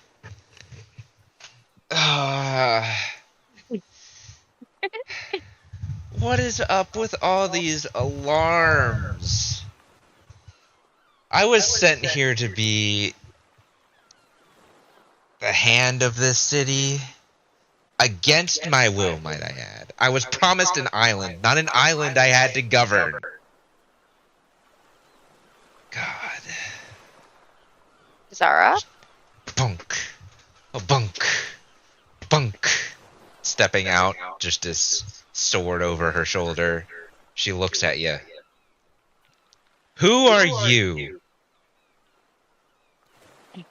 Please put the guns down. Obviously, there are no weapons here. You guys are so trigger happy. I've bested all of you in a duel, so your guns do nothing. And she taps one of the power armors with her sword. Yonora's gonna keep her arms up? You hear the gun, like they're at ease, but still armed, right? And please, for the love of everything that is holy and sacred, turn off that goddamn alarm. See one of the other people whisper, and Joaquim, after some blaring alarm sounds or whatnot. You hear the alarm go off, but you are still being escorted by an airship into dock. As you get closer, you see a contingent of guards with their guns at ease, but still wielded, and Yenor on Poppy.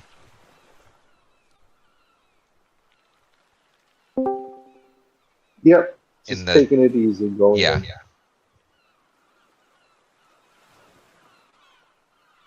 Rogue ship. Ease into port. And a loudspeaker.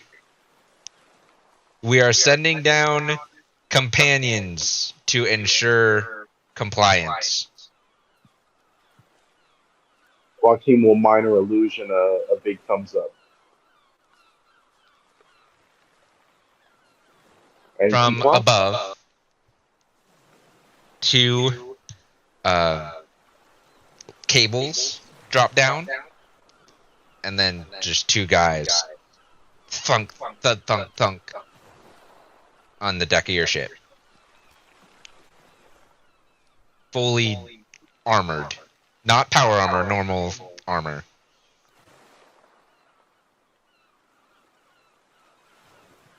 Both have big gauntlets. No other weapons. Go into port next to that ship.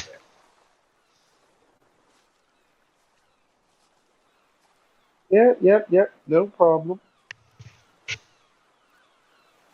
You see the airship kind of go back up above the line in which you'd be able to see it above you. You now see, out of the corner of your eye, Joaquin's ship getting closer and closer and closer. Who are you? She's going to bow. You Fully can put flat. your hands down. Just stop with the craziness. Detective Greybreeze. Ma'am. Miss. Ma'am. None of the above. Just call me Zara. Get enough of it from these blokes. She nods eagerly. Why do you look like you've seen a celebrity? Because you are, and she's hands are shaking. You're very excited. I'm not. Who gave me Lady Wren? Lady Wren. It's always Lady Wren. Of course. I've been looking for you. I'm guessing Lady Wren sent you? Of course. And And Babin. She rolls her eyes.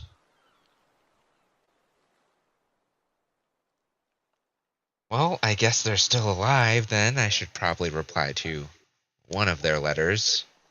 Probably. That might be the respectful thing to do. I just wanted to live on an island cottage, not run an island. You could probably leave. No, I don't think any of them could stop no, you. I can't. No? I can't leave. This island would be defenseless. These guys barely hold their own against the hordes. Hordes. Yeah, Of? pirates. I don't know if I'd call them hordes. Have you seen their pirate raiding parties? Have you seen the Armada? Haven't seen the Armada, but I did fight a normal one. Although he had full power armor on. Imagine a ship full of those. Listen, I might need to talk to you about finding somewhere where I can get some of that. I don't know. The power armor is a disgrace to those of us that are warriors. She looks around her again. It's not a disgrace if it keeps me alive to come home to my wife. She kind of just deadpan stare. Her sword's still, like, glowing over her shoulder. I'm gonna keep sneaking glances at it. What, do you want to fight or something? You keep looking at my weapon. She draws it out in front of her. I absolutely adore your weapon. The famed Dawnbringer. Let us wait until your friends get into port, and then we can have a proper conversation without so much of this. She gestures just in general around her.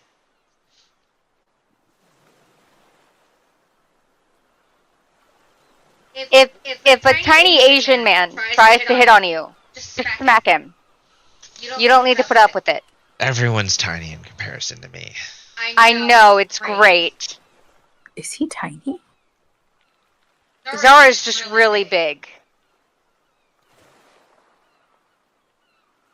Yeah, Joaquim's not small by any means, but She's half orc. Zara is very large.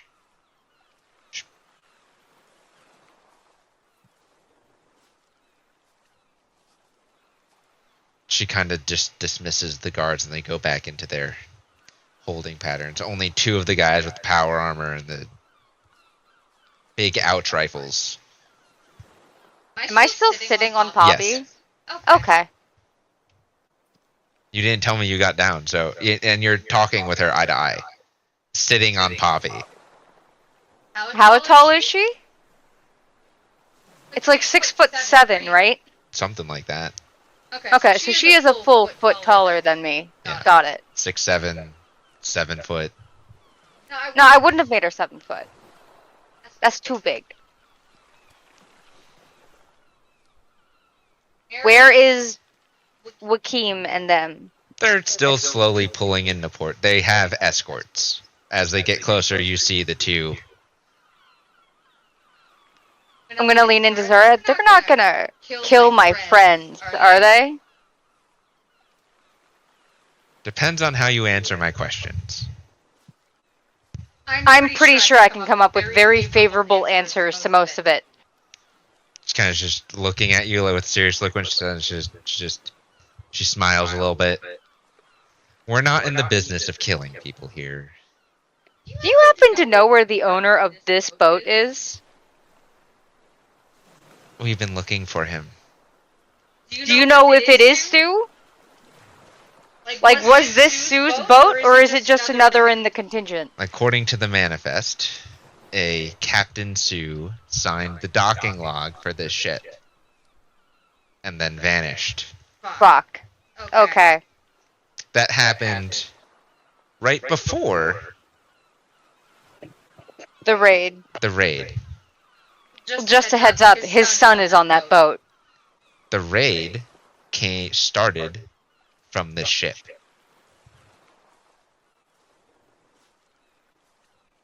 We have some questions. If it helps, he's been with me for the past, like, month and a half. And we've been on the other Our continent. intelligence tells us that there was an attempted coup against the Pirate Queen, and that a mysterious unnamed guard happened to rescue some of the survivors of the attempted coup. You wouldn't happen to know anything about that. No, of course not. I work for the Ashanian official. Might I remind you, you do not work for us. Might they think that they own you? It's a contract. It is a contract, but I am a good little government worker, and I'm going to fold my hands and place them in my lap and sit up straight, like the good little office worker. She leans in close to you and whispers in your ear, when dealing with politicians, get better at lying. I'm not trying to lie right now. It's a big smile plastered on. I would never defraud the Ashanian government. Make a deception check.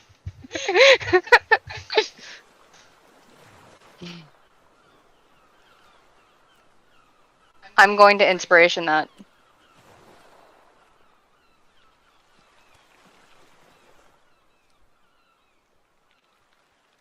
I'm going to inspiration that one more time. Come on. I'll take a 22.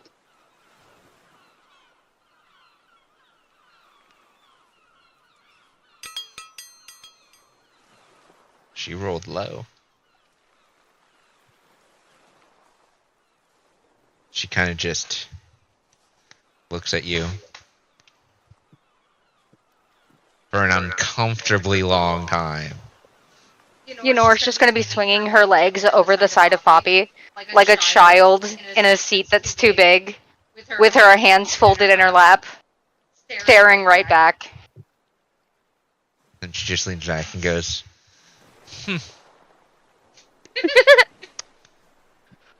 please get down off of that beast. The beast has a name. It's Poppy. Please get As down she slides off. of Poppy. We have a grazing area that you may leave Poppy in if you wish. Or she can follow us around to the building that she's not going to fit in. I'm gonna cast Speak with Animals onto Poppy, and then tell her to stay in the grazing area. A fish! You don't have to eat the grass. You just have to stay there for a little bit. Okay. You shouldn't have to fly. It's like the building. There's a couple of dock buildings there, and the grazing area is kind of just right off the docks. It's not very far, like few hundred feet. Okay. There's horses there, and they're terrified. Oh, They don't know what. Okay. This weird eagle horse thing just showed up. Yeah, they're terrified. They're kind of all just huddled in the corner, and Poppy just kind of lays I'm down. gonna yell out after her, "Be nice!" Okay. Let's go in here, and I'll have them escort your friends in when they dock. By the way, you don't have any unregistered cargo on your ship, do you? Actually, fun fact about that. I don't know if. Hold on, I need my notes. Inspector Genelor got back to you or not? But right now he went after some pirates that we had a bit of a run into. I managed to free 15 slaves. So they are on the boat, but that happened on the way over here, and we did let Inspector Genelor know. And he saw them, and he knows. It will have to be debriefed by our intelligence. The slaves? You're not gonna hurt them, are you? No. They're not gonna hurt them, are they? They're gonna be fine. Guards have an intelligence of 2, so. They wouldn't dare defy my orders. I have beaten all of them in a duel. You're muted. Oh, I was muted this whole time? Mm-hmm. Oh, great. That's fine. It was coming through your mic a little bit. Just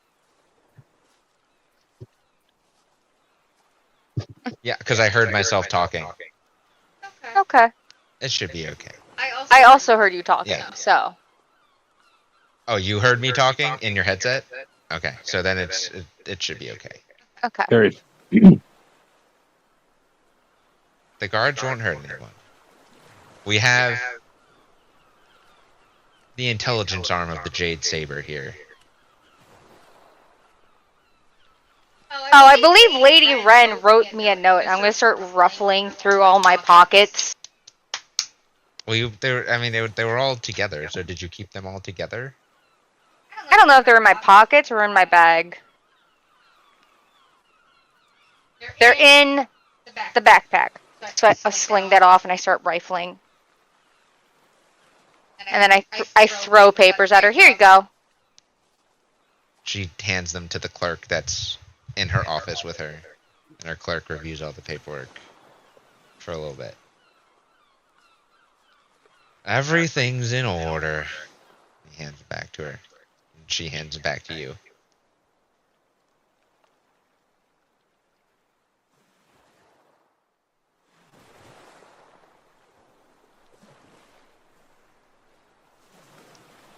We can continue our discussion once your friends have docked safely. We will Listen, have it's your guide that's so slow. we will have some of our, I forget, are they bosun? What's the carpenters of a ship? I don't think it's bosun. We'll have some of our dock workers look at your ship because it looks like it needs some repairs. Well, we did fight pirates.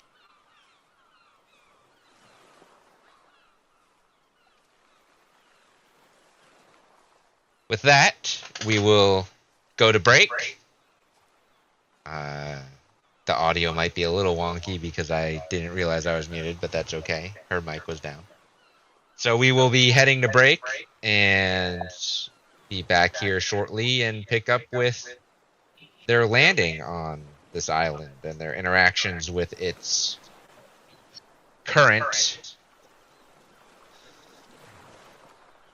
mayor? I don't know. She doesn't really have a title. She doesn't like titles. Thank you all for tuning in, and we'll be back here shortly. Time to recharge.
And we are back. We left off with Yenor having guided telling Poppy to guide her to the ship that she saw that looked like Wakim's ship. Yenor then getting held at gunpoint and then finally coming across her celebrity infatuation of Zara, who happens to be the overseer of this town, though does not want the job. Wakim is currently being led into port by two agents that dropped down from an airship. By this point in time, Wakim, you would have made it into port next to the vessel that is most certainly from your father's fleet.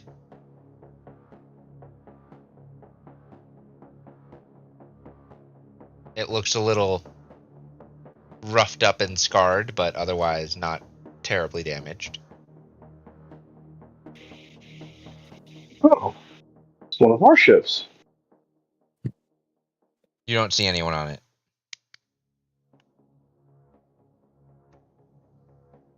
I just recognize it as one of our ships, not belonging specifically to anyone, right? Right. Yeah, there's no designation between the Sioux Sailing Fleet ships of which ship is which. Like, the Sioux Sailing Fleet's not a military organization. You're a merchant organization. No. So you don't really have a flagship. That would be unwise when transporting goods. It would make it a larger target. I just thought this might be like a personal family membership. This is just one of our ships. No, it's one of the fleet ships, one of the Sioux Sailing merchant vessels. Okay. Very similar in Noted. design and style to your current one. Yep, noted. Um, And yeah, we just pull in and follow procedure. Captain, please lead your crew off the ship and into that first building there. I minor illusion a loud whistle sound, and then I shout, "All right, everybody, we're disembarking." I'm sorry, what's going on? Are we getting arrested or something? I don't know about you, but I'm perfectly fine. And then he'll do the minor illusion audience laughter thing again.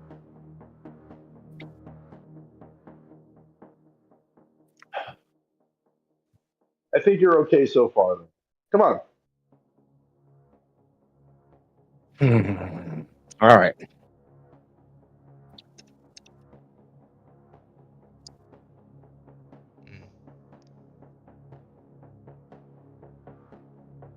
Lala, you're still below deck and you hear the whistle and the command to disembark.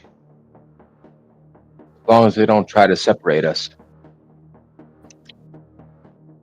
Are we in an area where it's like, are we actually like in a port, or are we still just kind of floating nearby? No, you are docked at the port. Okay. So I will start gathering everybody and honestly just try to blend in, which, you know, not perfectly, but Lala will try to blend in with the other people from below deck, as she and the other youths are helping the more injured folks get up and get off the ship. Okay. I will have you... How are you trying to blend in? She has her disguise kit, so she's not obviously not going to be as like emaciated or anything, but she'll, try to look a little bit more gaunt and dirty, and just again using her disguise kit to just try to blend in a little bit better. Okay.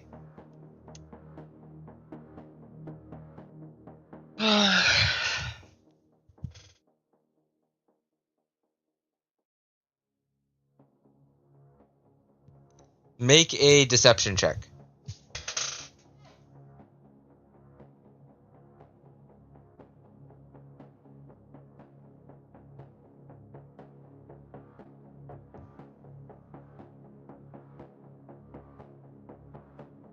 You? Okay.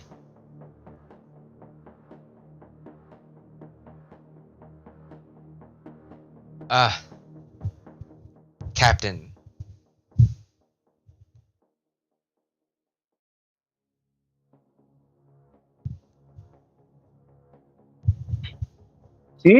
Yes? Please have your crew join us in this first building here. The unregistered individuals below deck must meet us at the end building before rejoining your group. Yep. All right. And then I look back to the rest, and I direct them as instructed. You see that a lot of the rescued individuals look very nervous. Oh, don't worry. You guys will be okay. This is, again, it's much better than where you were before. It seems we have a problem, Captain. We were informed only of 15 rescued individuals, not 16. I mean, certainly we can overlook a single person, right? I mean, these things happen.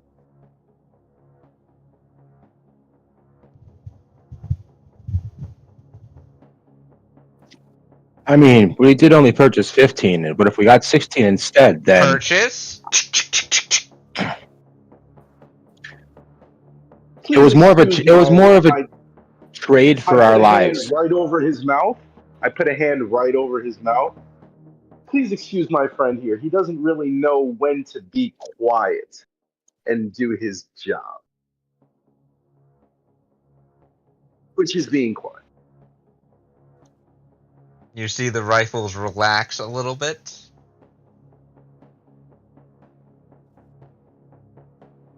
We were told this Now, was a merchant apologies. vessel, not a pirating Yeah. vessel. Excuse me, sir. And Joaquin immediately steps up and says, I'll have you know, I'm Joaquin Sue, a Sioux sailing. We are not pirates. We have some questions And I for did, your and father.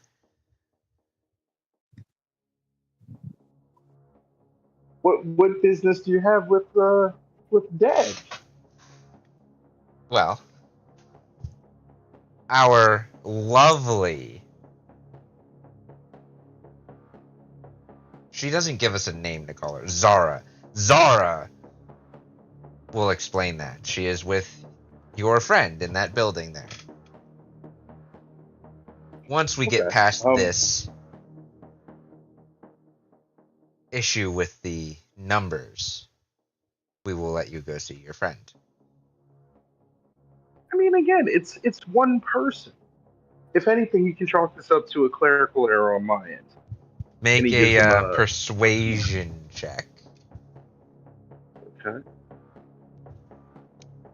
Because you're not running it as being deceitful. 22, same as Lala's deception. Okay.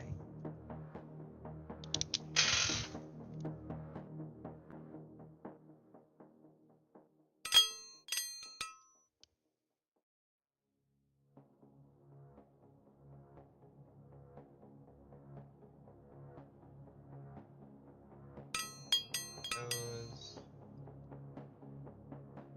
are good.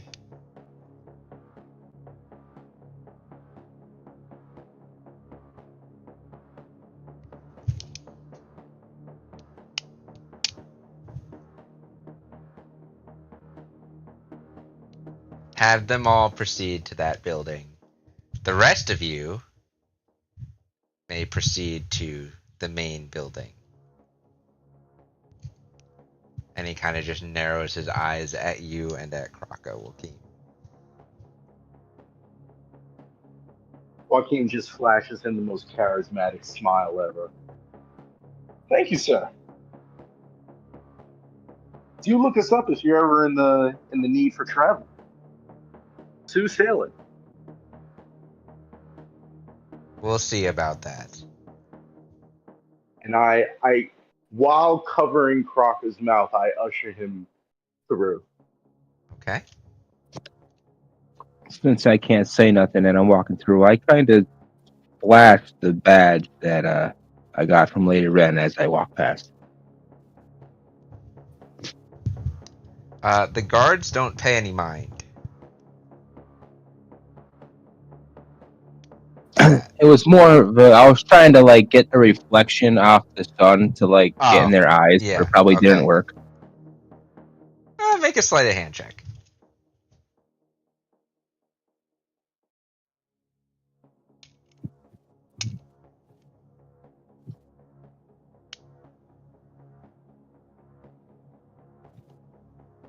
$14. I mean, you get the light reflection, but it's kind of just going all over some of the power armor in the body. It's not really getting in the face that much.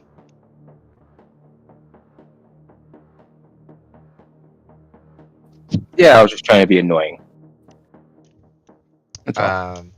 Deedle, you are also ushered in the same direction that Wakim is currently walking with Kraka. I'm just gonna keep a close eye out for the people that are around us. There's a couple of guys in power armor, with the Ashanian emblems and everything. There are a few people up on the rooftops as snipers. There are probably a few squads of guards throughout the docks. You see the airship in the distance.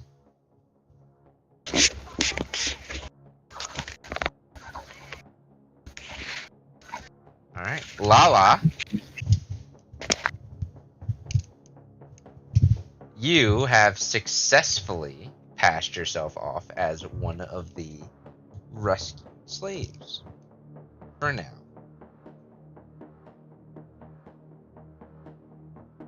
You are ushered with the rest of that group to a building, a couple buildings down from the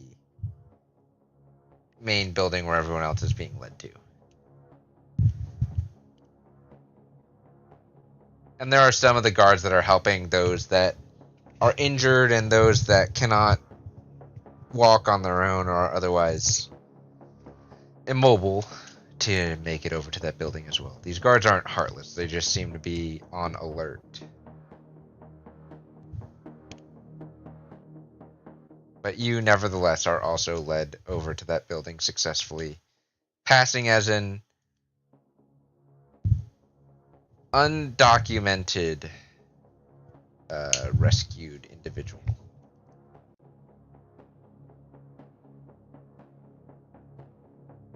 She's gonna keep her perception up, just trying to listen into any talk about what might be going on and anything that would concern her pirates and her own safety. There's all the guards are really not talking much since you have arrived. They seem to be very tight-lipped as you're being escorted over to this building.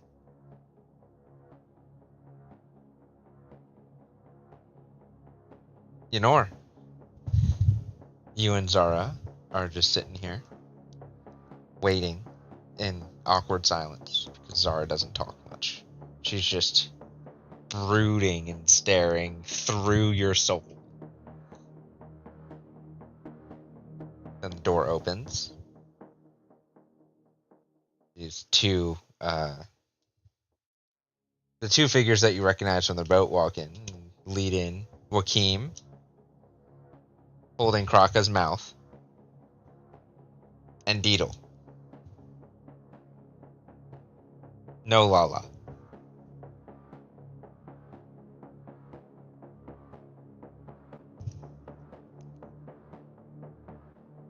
Zara, here is the rest of the crew from the ship. There was apparently one extra unaccounted for rescued slave below deck that was not in the message that we had received previously. We may have to have a conversation with Inspector Genelor or his boss. I don't like talking to that prick, but I can Handle it for you. you want to talk to the Iron Fists. I can talk to Zenalor and he can talk to the Iron Fist. If he made a mistake, it has to go above him. I'm really good at groveling. I'm sure I can get it handled. Let's have this conversation first before we make any future judgments.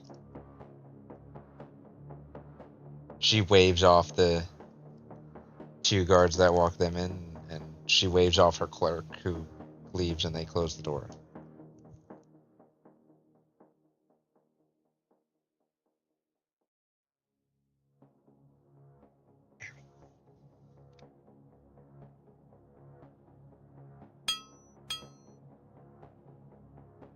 Alright. I'm done using the digital dice. They are not boding well for me.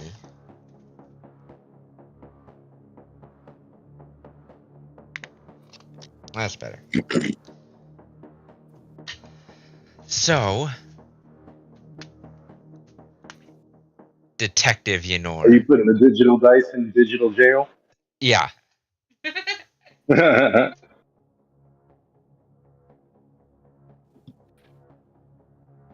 Yenor just sits with her hands folded in her lap, Do you very want to tell prim and me what proper. you're hiding?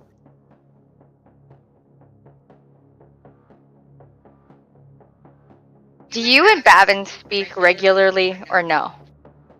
I try to avoid speaking to anybody regularly. I get that.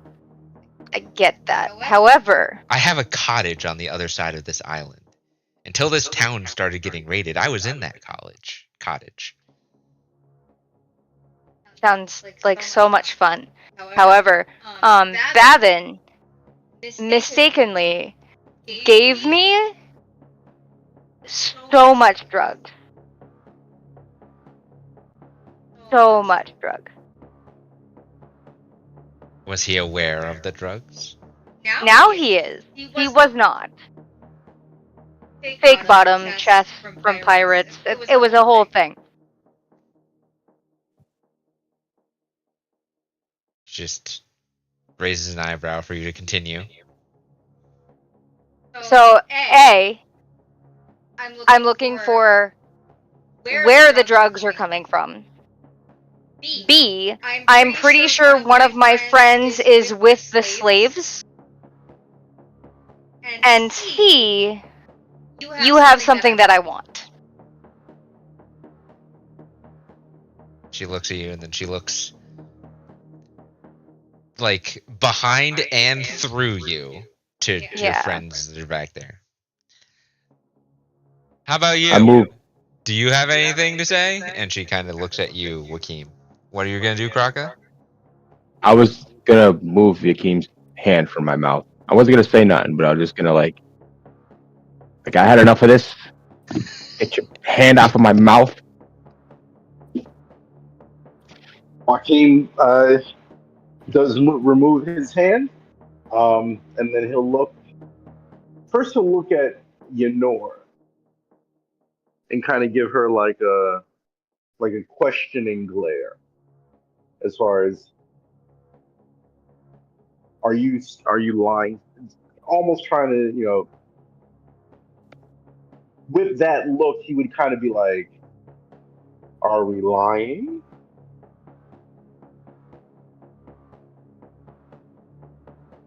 But she would have to You know, very, very subtly shake her head.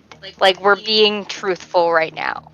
This is Zara. Zara, as much as she hates being in power, she really just wants everything to be good so that she can go away.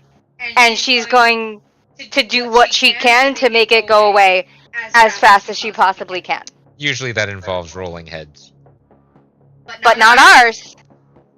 Yet. We're helpful. All right. So I see Zara now, I'm guessing, right? Zara's talking to me. Yeah, you see her nod, and you also heard her tell her the 3 things that are truthful that you guys have been guarding very closely. Wasn't all the things that you were hiding, but they were big. Yes. But I would, in my most like just charismatic way, try to co-sign along with Yenor without revealing any further details. And just kind of be like, yeah, I mean, I just kind of drive the ship, really. You know, I won't lie, my head's still back in the storm that we drove through, but Yenor seems to be pretty sound in what she's recollecting here. Oh, we're also want to find out where his dad went. Well, She I didn't know raises that an, my dad was missing. she raises an Quite frankly. eyebrow at that.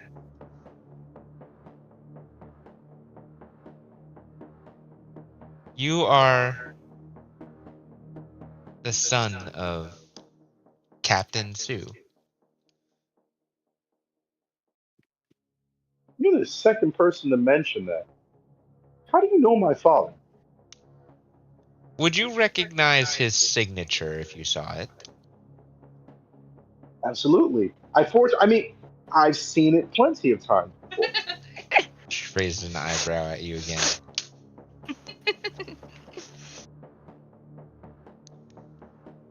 Take a look at this and tell me if that is your father's signature. And she turns a logbook around and flips to the previous page than what it was on.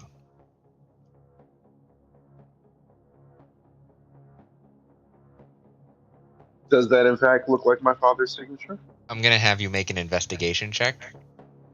You just have to beat a 10 Okay. because it's your father's signature. Gotcha. So it's not very high DC at all. Well, that's a 17.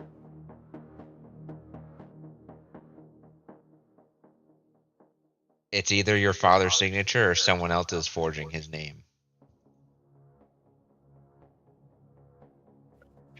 Because it's just about as good as your own signature as that you use for him.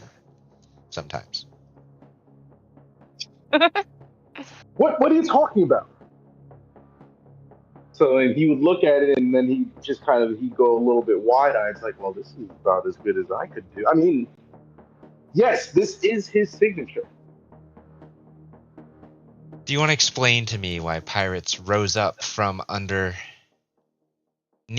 the main deck of his ship and began a raid on this town? I say town, this outpost right outside of the city. He would immediately get like a serious look on his face. Now, again, this is just one of their ships. This doesn't necessarily mean that his father's there, right? No one has seen your father. They're just basing it off of what the logbook says. So again, he starts to look concerned. No, I have no idea. Again, we're not pirates. We don't deal with piracy. You're saying pirates came off of one of our vessels? That vessel right there. The night guards called it in. The ones that could call it in. If that's the case, then whoever wrote this and he gives the paper back is a master forger, because we don't do that. Ooh. She kind of she sits back in her chair, kicks her feet up on the desk, and kind of just looks you over. Uncomfortably. Him over, Like, yep. it's not in a way that makes you feel like that you've been looked over before when you're flirting. It's the staring through your soul type of look over. Yep. As she does that, he would kind of look at her, and then to diffuse the situation, he would snap his fingers in minor illusion. Boom, boom, boom. It's not funny. For what purpose? Just trying to kind of lighten the mood a little bit, and he'd do like a little half-hearted smirk. Smirks. She puts her hand on the hilt of the blade that's just been out on her desk. We'll come back to All right. you, Mr. Sue. What is your turtle friend's name?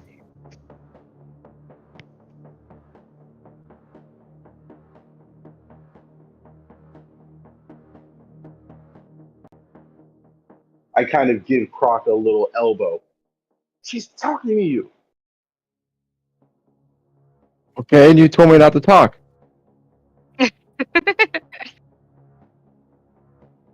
Well, I am rescinding them. Speak.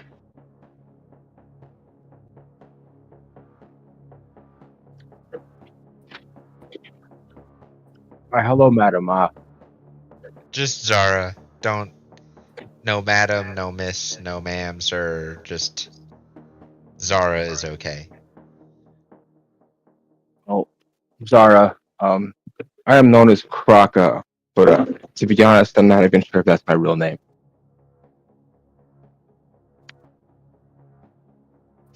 And where do you come from, Kraka? Just like I don't remember if that's my real name, I don't. The sea, let's just say, because that's where I've spent most of my life.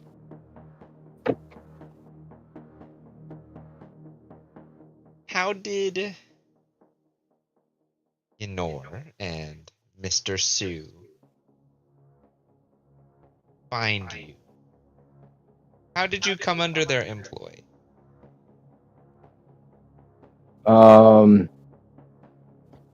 Well, you know how they have the 15 slaves that they've saved in the other warehouse? Yeah, not a warehouse, it's just a building, but yes. Okay.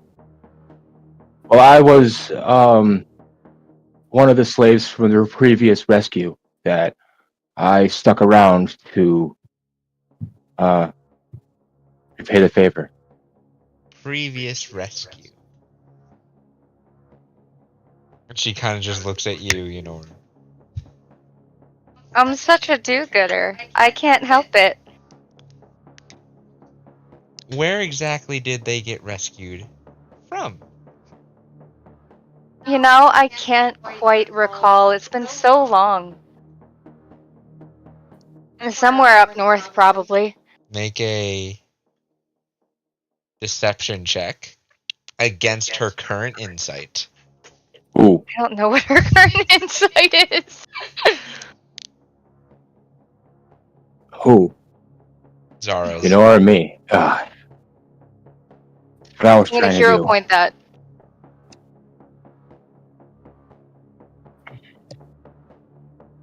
Oh. That's real bad. That's a 19. Do you want to stick with that story? She's tapping the hilt of her sword.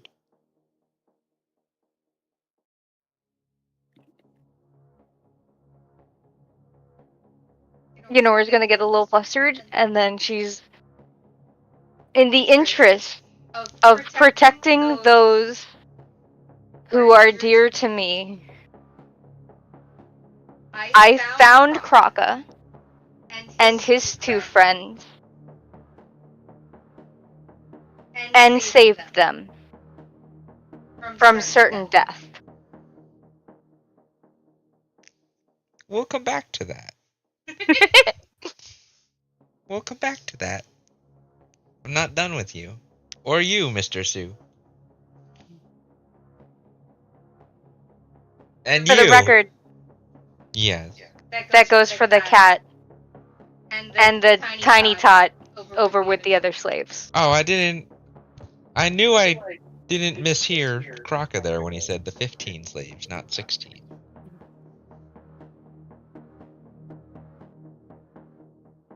And you. And she looks you over, Deedle. What is your name?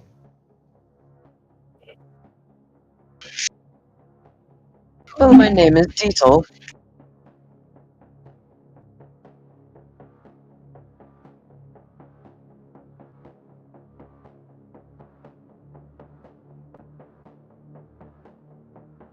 And I assume you have a very similar story of how you came under the employ of Mr. Sue and Yenor here.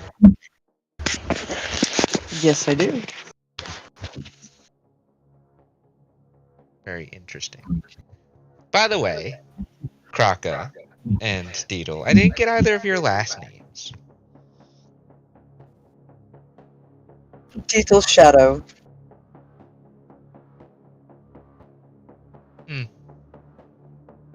And Kraka. I've just been known as Kraka.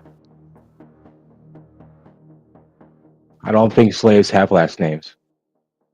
Unfortunate. You should come up with one. Makes your story more believable. For the record, they've both been deputized by Lady Wren. I'm aware. I read your paperwork. Well, she read my paperwork.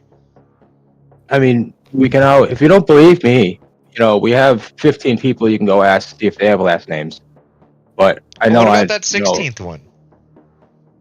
The 16th one is the tiny tot who does whatever she wants. She has yet to be trained. I know how to deal with those. And then, And the sword just glows again. mm-hmm. It was can more help to you make train. sure that they were protected. No, we've got it. She's gotten better than she was. The sword's not near me, correct? It's just laying on the desk. Okay. You're sitting, so it's an executive desk. She's on her side. You're on your side. She's got her feet kicked up, and it kind of just cuts down like an L, and it's Okay. on that L side. Okay. It's sitting on the desk. She's just kinda, So it's not threatening yet. no, she's just fiddling with it. Okay. Her presence is threatening. You're all twitchy. And she realizes that she doesn't need the sword. All of you are unsure of whether she is being serious or playing a game.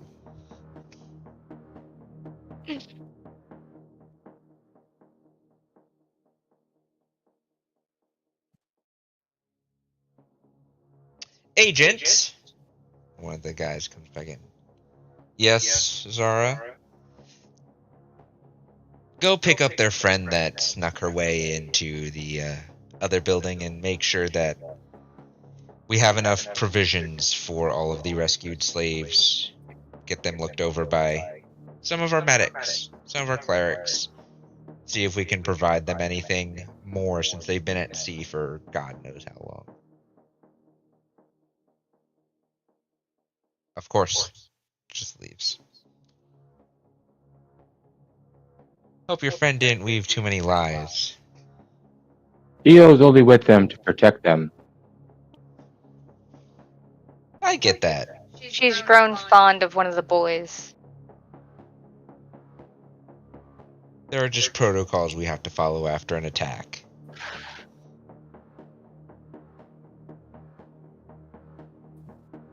And there's protocols we have to do to protect our cargo. Oh, we've been through your cargo already. I'm not talking. I don't care about materials. Lives are different. I was in this Lives aren't situation cargo. before. But they are still under our protection until they. Oh, we've been through their minds too. Okay. I'm just gonna sit down and cross my arms and just fine. You can do what you need to protect, but I have a city. Apparently, I'm important to the kingdom. Well, you did save children. Saved some very important children. Yeah.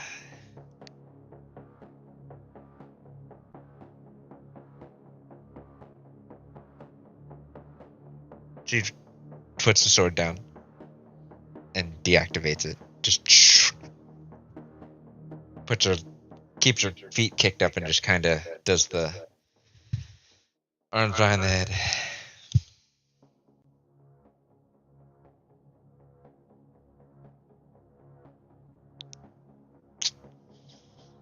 Well, I feel like you all still have some secrets, but nothing threatening. Nothing worth my time prying for.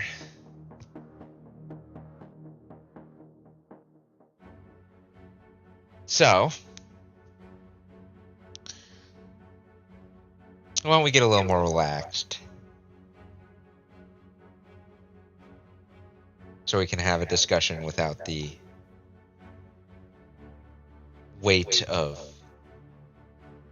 Imprisonment? violence. Joaquin breathes a huge sigh of relief. Yennefer's just gonna run her eyes along Dawnbringer. I mean, there's And no. then- It's. Yeah. Technically, you said she deactivated it. So does that mean that Dawnbringer is currently just a hilt on the table? Yes. Okay. Yeah, it's deactivated.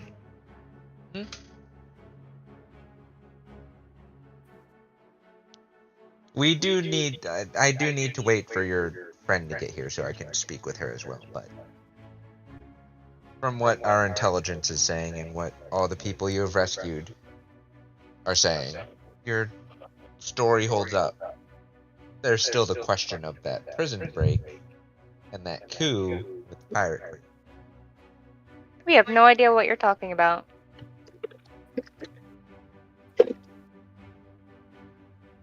You have anything to drink while we wait? We do. And she kind of just claps her hands, and the clerk comes back in. Yes. Fetch us some water for now. Aw. There's no fun in water. I'm sorry, would you like lemonade? Well, I figured since we were gonna sit down and become friends, we can have an alcoholic beverage. I don't have friends. I have partners, acquaintances, colleagues.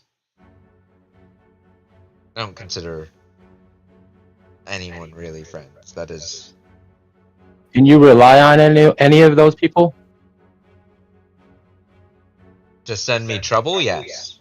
They rely on me for protection. But if you ever needed, just hypothetically, if you ever needed them, would you rely on them?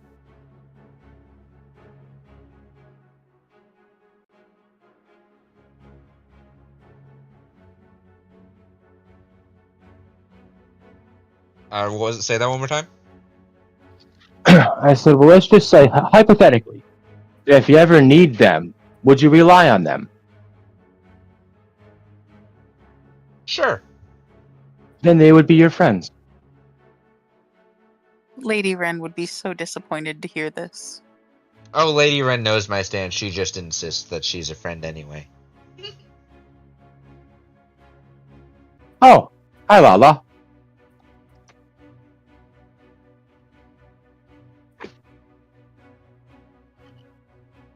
No, that was an aside just from me. Yeah. Oh.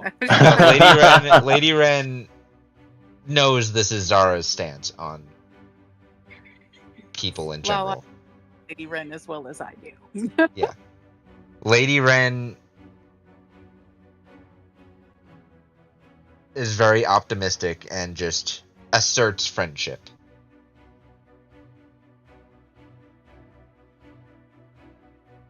I mean, the only way to break the awkward silence friendly is to talk about friendship. So that's what I was doing. How are you all friends? I mean, I know Joaquim was it, and Yunor are friends. But the rest of you were just kind of brought along, weren't you? We've fought side by side. I would consider them my friends.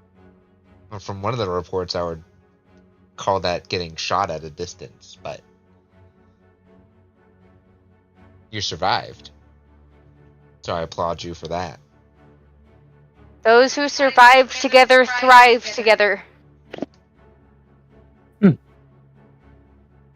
Unfortunately, a lot of those that I would have called friend did not, in fact, survive.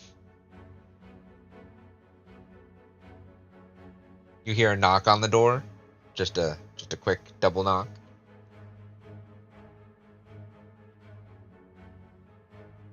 Yes, come in. And it's one of the guards with Lala.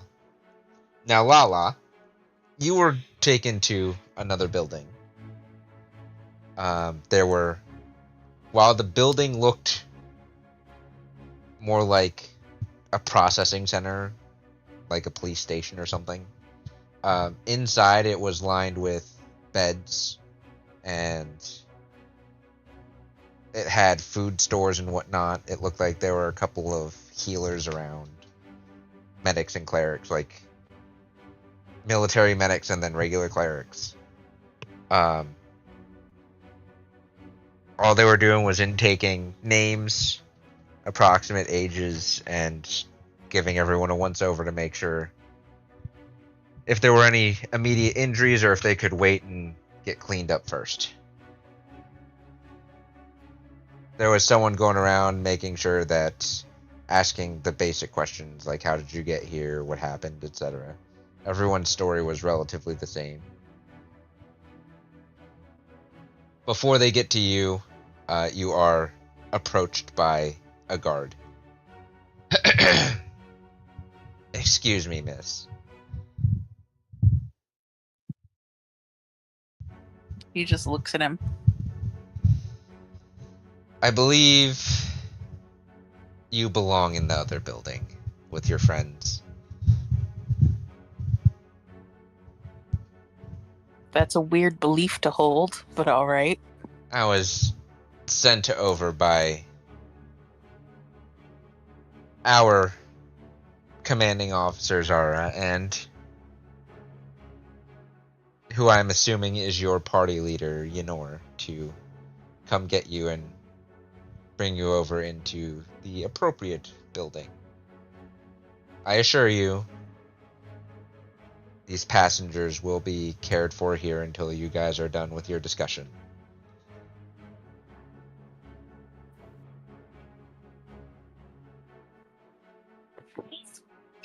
Don't know what you're talking about.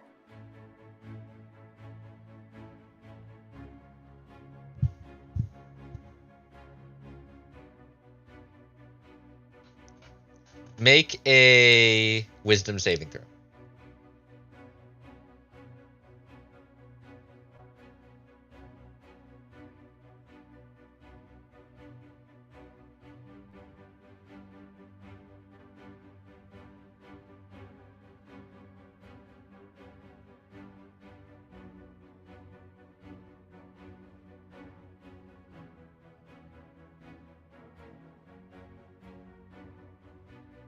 $14.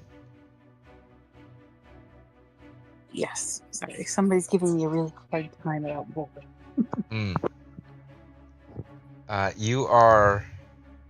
You feel a psychic influence in your mind that compels you, almost forces you to listen to the guard's suggestion of you belonging in the other building. And against your mental will, your body follows him over to the other building.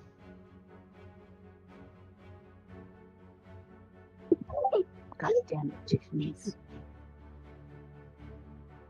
He leads you into the room, and you all now brought back to the presidency. Lala walk in, and then he just closes the door. About the time that the door closes, the effect wears off from you, but you're already over here. Ah! Zara sits up again. Thank you for joining us. And your name is? So far I only know you by Tiny Tots, I believe it is.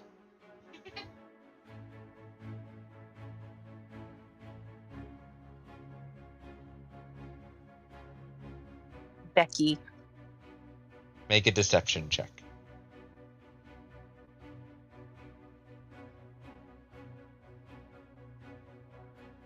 Lala might have a chance of actually deceiving her.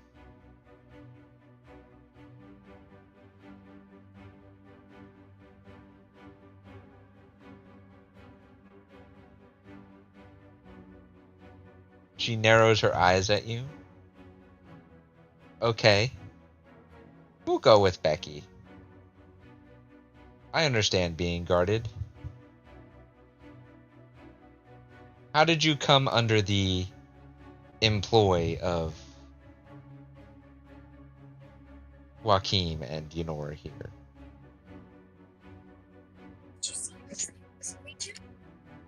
Generally the same way I come by most jobs. They gave me money.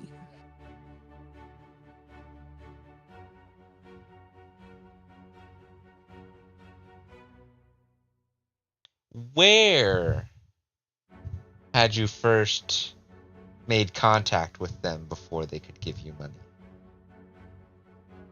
Under a dock.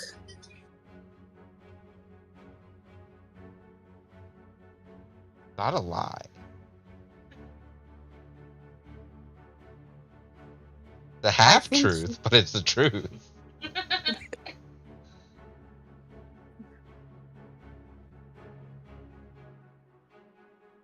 I think they needed a tour guide or something.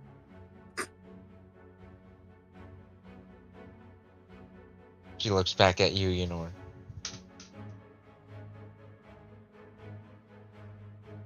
There were a lot of people around and had trouble navigating, so I found her a way out. I did give her a lot of money. I did give her a lot of money.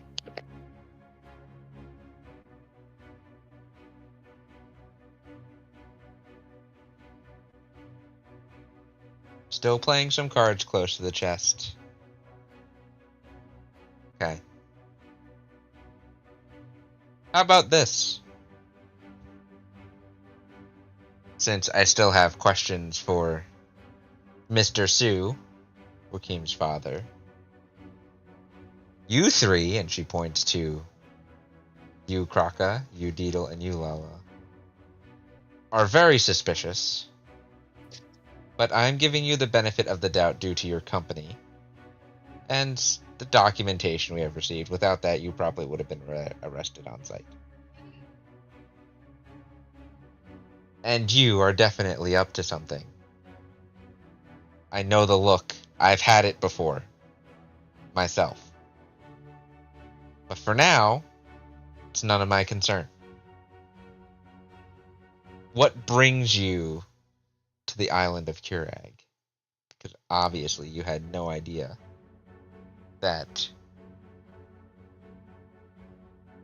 your father was here, Joaquin. And there's no cargo on your ship labeled for transport to here. Unbringer. Her eyes narrow. You want my sword? Yes.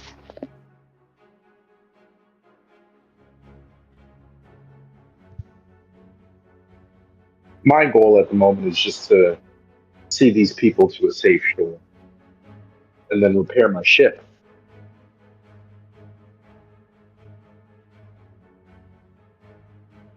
Okay. Well, we can definitely repair your ship.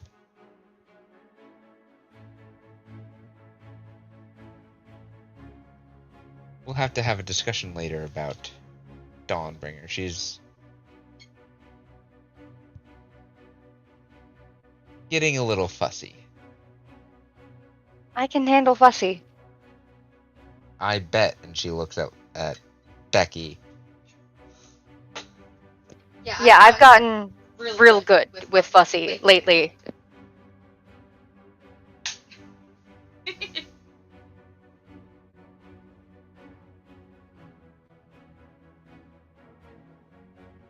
For now, you all will have your own rooms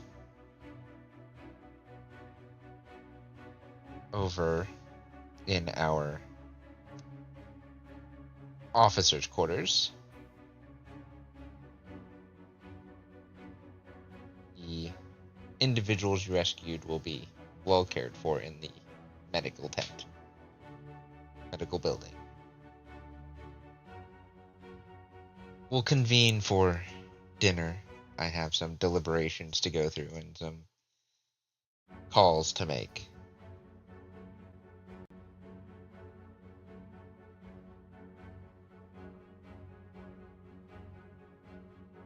For now,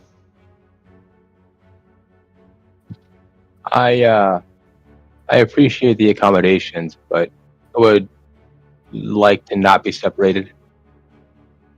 you're all going to be in the same building, just different rooms.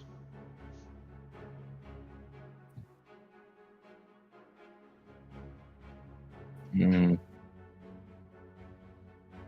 Okay. We don't have any other lodgings currently, at least not any that aren't burning. Or that any that were burning. Well, then my door is going to be open, so if you guys don't be looking at my room at night, you might not like what you see. We don't need to look in anybody's room at night.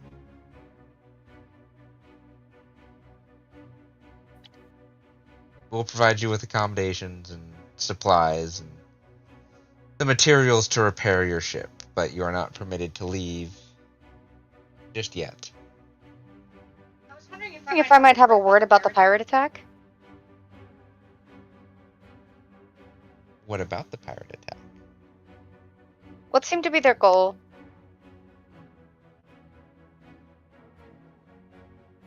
It's not a secret that you live here, so I'm assuming they wouldn't attack without reason. They're looking for something. Do you know what? I do not. Did they take anything that you've noticed yet?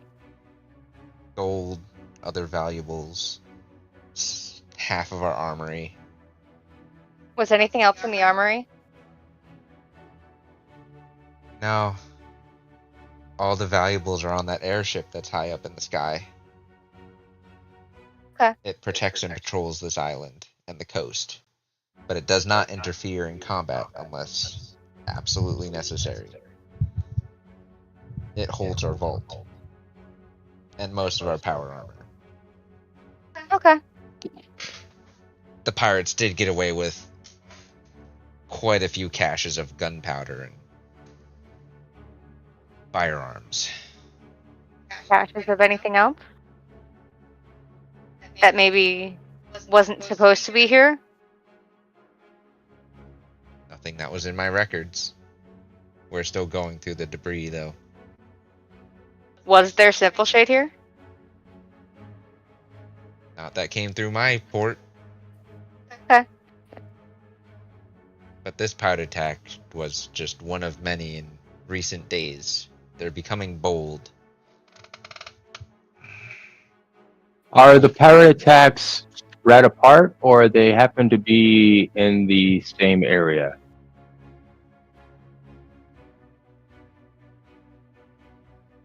A majority of the attack is focused on the civic center where all of our civilians are protected by the military, of course, but the military that's stationed on this island is greatly outnumbered.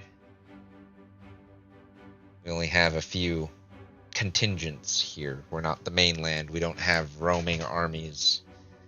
And even then, the mainland has to contend with border disputes. Anything of a point at the other pirate attacks? Mostly in uninhabited areas, like they were searching for something. DM, what do I know about Keurig? Kira, make a history check. See how much you remember.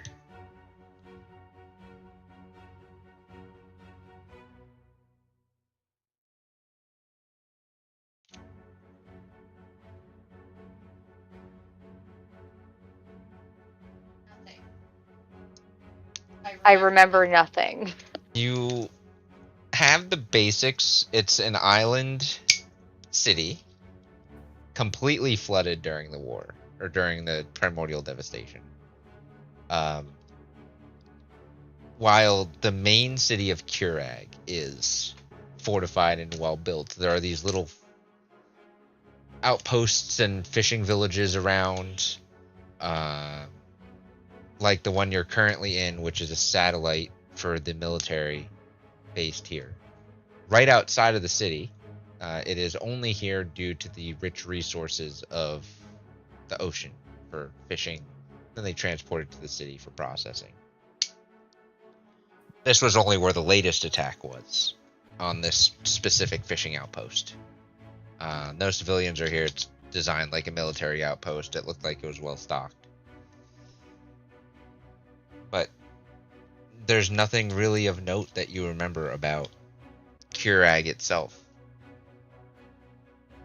They may be running off of false information or incorrect information, or they are trying to intercept somebody. It could be scouting parties. The Pirate Queen herself has been known to be ambitious and does not like being confined to the Maelstrom Isles and the Pirate Isles. She believes that all the islands are hers, not just the one she was granted after the Second Elemental War.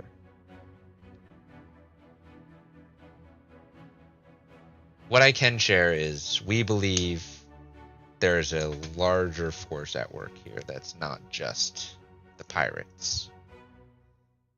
We don't know what that force is or what they're searching for. It could be after your vault.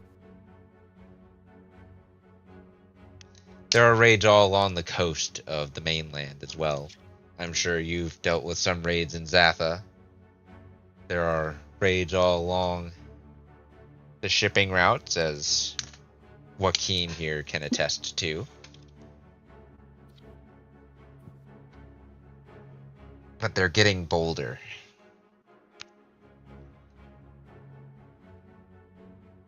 It's like there's no more turmoil within the ranks of the pirates.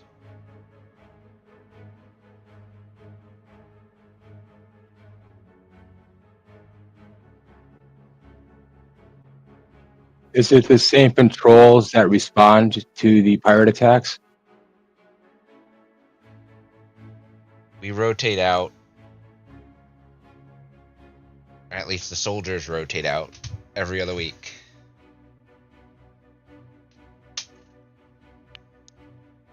So the But most same recent like pirate squadron, basically, like couple ships, airship, etc. the same numbers, yes. They're Unfortunately, getting more ruthless every time. You said. yes, they are. They're starting to get used to your routine. They know how long it takes for you guys to get there. They're scouting you guys. That makes sense. You gotta convince the higher-ups of that, though. That's not my call to make.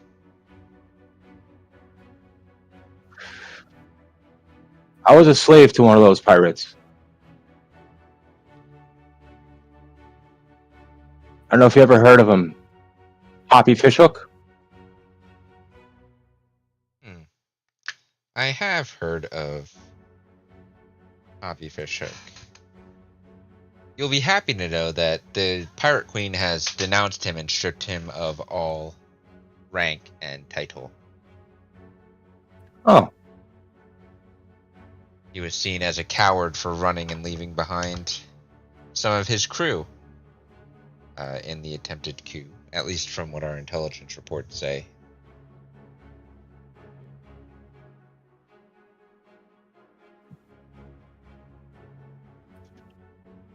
But I must go confer with some of my compatriots on the mainland, and I should probably give Lady Ren a call since she sent you over here.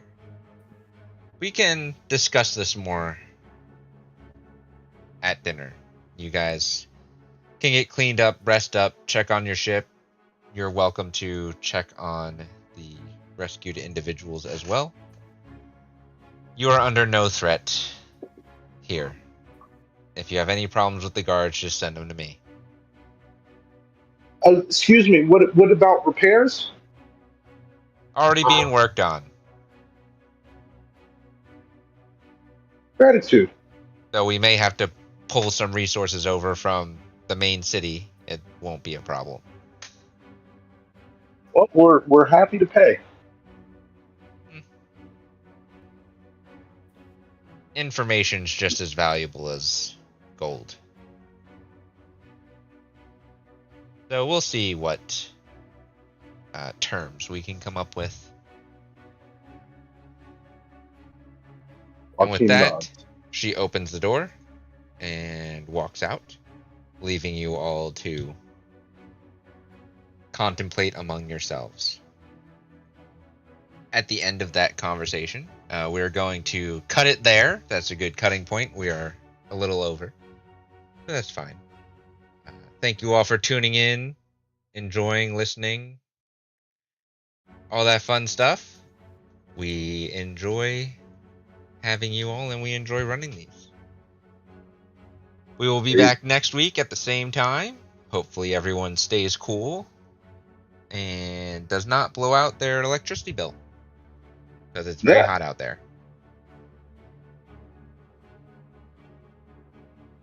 Until next you guys time, take care. We'll see you later. Fare thee well. Yes, thank you for listening. Good night. More craziness coming.